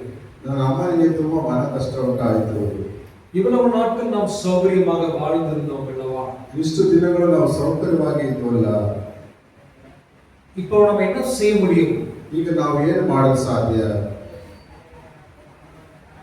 அவர்கள் என்னிடத்துல சொன்னபோது நான் சொன்னேன், ಅವರು ನನ್ನ ಬಳಿ ಹೇಳುವಾಗ ನಾನು ಹೇಳಿದ್ದೆ, இதை ஆண்டவர் செய்து கொண்டிருக்கிறார். ಇದನ್ನು ಕರ್ತನು ಮಾಡ್ತಾ ಇದ್ದಾರೆ. இது கர்த்தருடைய செய்கை என்று சொல்லி நான் சொன்னேன். ಇದು ಕರ್ತನ ಕ್ರಿಯೆ ಎಂಬುದಾಗಿ ನಾನು ಹೇಳಿದ್ದೆ. என்னுடைய அம்மா சொன்னார்கள், ನನ್ನ ಅಮ್ಮ ಹೇಳಿದ್ರು, இது சாத்தானுடைய வேலையாக இருக்கிறது ஒமேகா. ಇದು ಸೈತಾನನ ಕ್ರಿಯೆ ಆಗಿದೆ ಒಮ್ಮೆಗೆ. இவ்வளவு நாட்கள் நாம் சமாதானமாக இருந்தோம். ಇಷ್ಟು ದಿನಗಳು ನಾವು ಸಮಾಧಾನವಾಗಿದ್ದೆವು. இப்போது நெருக்கம் எதனால் ஏற்படுகிறது? ಈಗ ಇಕ್ಕಟ್ಟು ಯಾತಕ್ಕಾಗಿ ಉಂಟಾಯಿತು? சாத்தான் தான் இந்த நெருக்கத்தை ஏற்படுத்துகிறான். ಸೈತಾನನೇ ಇಕ್ಕಟ್ಟನ್ನು ಉಂಟು ಮಾಡ್ತಾ ஆனா ಇದ್ದಾನೆ. என்னுடைய விசுவாசம் வித்தியாசமானது. ಆದ್ರೆ ನಮ್ಮ ನಂಬಿಕೆಯು ವ್ಯತ್ಯಾಸವಾಗಿದೆ. God has created the situation. ನಾನು ಹೇಳಿದೆ, ದೇವರು ಈ ಒಂದು ಪರಿಸ್ಥಿತಿಯನ್ನು ಉಂಟು ಮಾಡಿದ್ದಾನೆ. நமக்கு சொந்தமான இடத்துல நமக்கு சொந்தமான வீடை ஆண்டவர் கட்டி கொடுக்க வேண்டும் என்று சொல்லி விரும்புகிறார். ನಮಗೆ ಸ್ವಂತವಾಗಿರುವ ಸ್ಥಳದಲ್ಲಿ ನಮಗೆ ಬೇಕಾದ ಮನೆಯನ್ನು ದೇವರು ಕಟ್ಟಿಕೊಡಲು ಬಯಸುತ್ತಾನೆ. ஆனபடினால் தான் உங்களை அந்த இடத்துல இருந்து வெளியே அனுப்புகிறார். ಆದ್ದರಿಂದಲೇ ಆ ಸ್ಥಳದಲ್ಲಿ ನಿಮ್ಮನ್ನು ಹೊರಗೆ ಹಾಕುತ್ತಾನೆ. எத்தனையோ முறை நான் சொல்லியிருந்தேன், ಎಷ್ಟೋ ಸಾರಿ ನಾನು ಹೇಳಿದ್ದೆ, நாம் ஆண்டவர் கொடுத்திருக்க இடத்துல நாம் ஒரு பகுதியை கட்டிவிட்டு ஆலயத்தை கட்டி வீடையும் கட்ட வேண்டும் என்று சொல்லியிருந்தேன். ದೇವರು ಕೊಟ್ಟಿರುವ ಸ್ಥಳದಲ್ಲಿ ಒಂದು ಮನೆಯನ್ನು ಆಲಯವನ್ನು ಕಟ್ಟಬೇಕು ಎಂಬುದಾಗಿ அவர்கள் அதற்கு ஒப்புக்கொள்ளவில்லை. ಆದರೆ ಅವರು ಅದಕ್ಕೆ ಒಪ್ಪಿಕೊಳ್ಳಲಿಲ್ಲ. ஆனால் ஆண்டவர் ஒரு நெருக்கத்தை ஏற்படுத்தி அவர்களை அந்த வீட்டை காலி பண்ணி வெளியே வரும்படி செய்தார். ಆದರೆ ಕರ್ತನು ಒಂದು ಇಕ್ಕಟ್ಟನ್ನು ಉಂಟು ಮಾಡಿ ಆ ಒಂದು ಸ್ಥಳದಿಂದ ಹೊರಗೆ ಬರುವಂತೆ ಮಾಡಿ, இன்றைக்கு சொந்த இடத்துல சொந்த வீட்டிலே சொந்தமாக சபையை கட்டி ஆண்டவரை ஆராதித்துக் கொண்டிருக்கிறார்கள். ಆದರೆ ಈ ದಿನದಲ್ಲಿ ಸ್ವಂತವಾಗಿ ಸ್ವಂತ ಸ್ಥಳದಲ್ಲಿ ಮನೆ ಕಟ್ಟಿ ಆಲಯವನ್ನು ಕಟ್ಟಿ ಆರಾಧಿಸುತ್ತಾ ಇದ್ದಾರೆ. ஆண்டவர் நெருக்கத்தை கொடுக்காவிட்டால், ಕರ್ತನು ಆ ಇಕ್ಕಟ್ಟನ್ನು ಕೊಡದೆ அந்த ಹೋದರೆ, வீட்டிலிருந்து காலி பண்ணி வெளியே அனுப்பாவிட்டால் ಆ ಮನೆಯನ್ನು ಖಾಲಿ ಮಾಡಿ ಕಳಿಸದೆ ಹೋಗಿದ್ರೆ இந்த காரியங்கள் நடந்திருக்காது. ಈ ಕಾರ್ಯಗಳು ನಡೀತಾ நம்முடைய ಇವೆ. வாழ்க்கையில நெருக்கங்கள் வரும்போது, ನಿನ್ನ ಜೀವನದಲ್ಲಿ ಇಕ್ಕಟ್ಟುಗಳು ಬರುವಾಗ, ஒரு சூழ்நிலை எதிர்பார்க்காத சூழ்நிலை வரும்போது ಒಂದು ಪರಿಸ್ಥಿತಿ ಎದುರು ನೋಡದೆ ಬರುವಂತ கவலை கொள்ள வேண்டிய அவசியம் இல்லை. ಚಿಂತೆಗೊಳಗಾಗಲು ಬೇಕಾಗಿಲ್ಲ. ஆண்டவர் உங்களை மீண்டுமாக கட்டுவதற்கு உங்களை ஆயத்தப்படுத்திக் கொண்டிருக்கிறார் என்பதை நீங்கள் விளங்கிக் கொள்ள வேண்டும். ಕರ್ತನು ನಿಮ್ಮನ್ನು ಮತ್ತೆ ಕಟ್ಟುವುದಕ್ಕಾಗಿ ಕೆಲಸಗಳನ್ನು ಮಾಡ್ತಾ ಇದ್ದಾರೆ ಅಂತ ನೀವು ತಿಳ್ಕೊಳ್ಳಬೇಕು. நீங்க நினைக்கலாம், சாத்தான் என்னுடைய ஹவுஸ் ஓனர் மூலமாக கிரியை செய்து கொண்டிருக்கிறார் என்று சொல்லி. ನೀವು ಅಂದುಕೊಳ್ಳಬಹುದು, ಸೈತಾನನು ಹೌಸ್ ಓನರ್ ಮುಂದೆ ಮುಖಾಂತರವಾಗಿ ಕೆಲಸ ಮಾಡ್ತಾ ಇದ್ದಾನೆ ಅಂತ. வேலை ஸ்தலத்திலே என்னுடைய மேனேஜர் மூலமாக சைத்தான் வேலை செய்து கொண்டிருக்கிறார் என்று சொல்லி. ಕೆಲಸ ಮಾಡುವ ಸ್ಥಳದಲ್ಲಿ ಮ್ಯಾನೇಜರ್ ಮೂಲಕವಾಗಿ ಕೆಲಸ ಮಾಡ್ತಾ ಇದ್ದಾನೆ ಅಂತ. அதனாலே உங்களுக்கு நன்மை உண்டாகும். ಅದರಿಂದ ನಿಮಗೆ ಒಳ್ಳೆಯದಾಗ್ತದೆ. ஏனென்று சொன்னால் கர்த்தர் உங்களை ஆளுகை செய்கிறவராக இருக்கிறார். ಯಾಕಂದ್ರೆ ಕರ್ತನು ನಿಮ್ಮನ್ನು ಆಳ್ವಿಕೆ ಮಾಡುವವನಾಗಿದ್ದಾನೆ. உன்னை காண்கிற தேவனாக இருக்கிறார். ನಿನ್ನನ್ನು ಕಾಣುವ ದೇವರಾಗಿದ್ದಾನೆ. ஆண்டவர் உங்களுடைய வாழ்க்கையிலே உங்களுக்கு இடத்துல சொன்ன காரியத்தை செய்யுமனவருக்கு விடுவதில்லை. ಕರ್ತನು ನಿಮ್ಮ ಬಳಿಯಲ್ಲಿ ಹೇಳಿದಂತ ಮಾತನ್ನು ನೆರವೇರಿಸುವವರೆಗೂ ಬಿಡುವುದಿಲ್ಲ. நீங்கள் உண்மையும் உத்தமமாக அவருக்கு முன்பாக வாழ வேண்டும். ನೀನು ಸತ್ಯವಾಗಿ ನಂಬಿಗಸ್ತನಾಗಿ ಆತನ ಮುಂದೆ ಜೀವಿಸಬೇಕು. ஆண்டவர் கொடுத்திருக்கிற காரியங்களை கண்ணும் கருத்துமாக இருக்க வேண்டும். ಕರ್ತನು ಕೊಟ್ಟಿರುವ ಕಾರ್ಯಗಳಲ್ಲಿ ನೀವು ಉದ್ದೇಶದಿಂದ ಮಾಡಬೇಕು. எல்லாவற்றிலேயும் ஸ்தோத்திரம் செலுத்துங்கள் என்று சொல்லி வேதவசனம் சொல்லுகிறது. ಎಲ್ಲಾದರಲ್ಲಿ ಸ್ತೋತ್ರವನ್ನು ಸಲ್ಲಿಸಿರಿ ಎಂಬುದಾಗಿ ವೇದ ವಾಕ್ಯ ಹೇಳುತ್ತದೆ. அப்படி உங்களுடைய வாழ்க்கை கட்டப்படும் போது ಅಂತ ರೀತಿಯಲ್ಲಿ ನಿಮ್ಮ ಜೀವನ ಕಟ್ಟಲ್ಪಡುವಾಗ கட்டப்படுவீர்கள், ನೀವು ಕಟ್ಟಲ್ಪಡುತ್ತೀರಿ, நாட்டப்படுவீர்கள். ಎಡಲ್ಪಡುತ್ತೀರಿ. அதற்கு முன்பதாக கர்த்தர் உங்களை சுத்தம் பண்ணுவார். ಅದಕ್ಕೆ ಮುಂಚಿತವಾಗಿ ಕರ್ತನನ್ನು ಶುದ್ಧೀಕರಿಸುತ್ತಾನೆ. சுத்தம் பண்ணும்போது கலவரப்பட தேவையில்லை. ಶುದ್ಧೀಕರಿಸುವಾಗ ನೀವು ಕಳವಳಪಡುವುದು ಬೇಡ. ஆண்டவர் மற்றவர்களின் நிழலில் நீங்கள் வாழ வேண்டும் என்று சொல்லி ஆசைப்படுகிற தேவன் அல்ல. ದೇವರು ಬೇರೆಯವರ ನೆರಳಲ್ಲಿ ನೀವು ಜೀವಿಸಬೇಕು ಎಂದು ಬಯಸುವುದಿಲ್ಲ. அவருடைய நிழலிலே நீங்கள் நாட்டப்பட வேண்டும். ಆತನ ನೆರಳಲ್ಲಿ ನೀವು ನೆಡಲ್ಪಡಬೇಕು. அவருக்குள்ளாக நீங்கள் மகிழ்ந்திருக்க வேண்டும். ಆತನಲ್ಲಿ ನೀವು ಸಂತೋಷದಿಂದ ಇರಬೇಕು. அவருக்குள்ளாக நீங்கள் வாழ்ந்திருக்க வேண்டும். ಆತನಲ್ಲಿ ನೀವು ಜೀವಿಸಬೇಕು. நீங்க அவருடைய பிள்ளைகளாக இருக்க வேண்டும் என்று சொல்லி ஆண்டவர் விரும்புகிறார். ನೀವು ಆತನ ಮಕ್ಕಳಾಗಿರಬೇಕು ಎಂಬುದಾಗಿ ದೇವರು ಬಯಸುತ್ತಾನೆ. அவருடைய வசனத்தை பற்றிக் கொள்ளுங்கள். ದೇವರ ವಾಕ್ಯವನ್ನು ಹಿಡಿದುಕೊಳ್ಳ್ರಿ. அது உங்களை கட்டும், ಅದು ನಿಮ್ಮನ್ನು ಕಟ್ಟುತ್ತದೆ, அது உங்களை நாட்டும், ಅದು ನಿಮ್ಮನ್ನು ನೆಡುತ್ತದೆ, அது உங்களுக்கு ஆகாரமாக இருக்கும், ಅದು ನಿಮಗೆ ಆಹಾರವಾಗಿರುತ್ತದೆ, அது உங்களுக்கு பலன் கொடுக்கும், ಅದು ನಿಮಗೆ ಬಲವನ್ನು ಕೊಡುತ್ತದೆ, உங்களுடைய பாதைக்கு தீபமாக இருக்கும். ನಿಮ್ಮ ಮಾರ್ಗಕ್ಕೆ ದೀಪವಾಗಿರುತ್ತದೆ. குழப்பம் நிறைந்த அந்த உலகத்திலே ಈ ಒಂದು ಕುಟುಂಬ ಇರುವಂತಹ ಒಂದು ಲೋಕದಲ್ಲಿ தெளிவு கர்த்தருடைய வசனத்திலிருந்து வருகிறது. ಸ್ಪಷ್ಟತೆಯು ಕರ್ತನ ವಾಕ್ಯದಿಂದ ಬರುತ್ತದೆ. இருள் நிறைந்த உலகத்திலே ಕತ್ತಲಿಂದ ತುಂಬಿರುವ ಲೋಕದಲ್ಲಿ மெய்யான ஒளி வேதத்திலிருந்து வெளிப்படுகிறது. ನಿಜವಾದ ಬೆಳಕು ವೇದದಿಂದ ಪ್ರಕಟವಾಗುತ್ತದೆ. வேதத்தை பற்றிக் கொள்ளுங்கள், ವೇದವನ್ನು ಹಿಡಿದುಕೊಳ್ಳ್ರಿ, தேவனை பற்றிக் கொள்ளுங்கள். ದೇವರನ್ನು ಹಿಡಿದುಕೊಳ್ಳ್ರಿ. முதலாவது அவரை தேடுங்கள். ಮೊದಲನೇದಾಗಿ ಆತನ ಹುಡುಕಿರಿ. அவருடைய சமூகம் உங்களோடு கூட என்றென்றைக்கும் இருக்கும். ಆತನ ಪ್ರಸನ್ನತೆಯು ಯಾವಾಗಲೂ ನಿಮ್ಮೊಂದಿಗೆ ಇರುತ್ತದೆ. ஆமென். ಆಮೆನ್. கர்த்தர் இந்த வசனத்தை ஆசீர்வதிப்பாராக.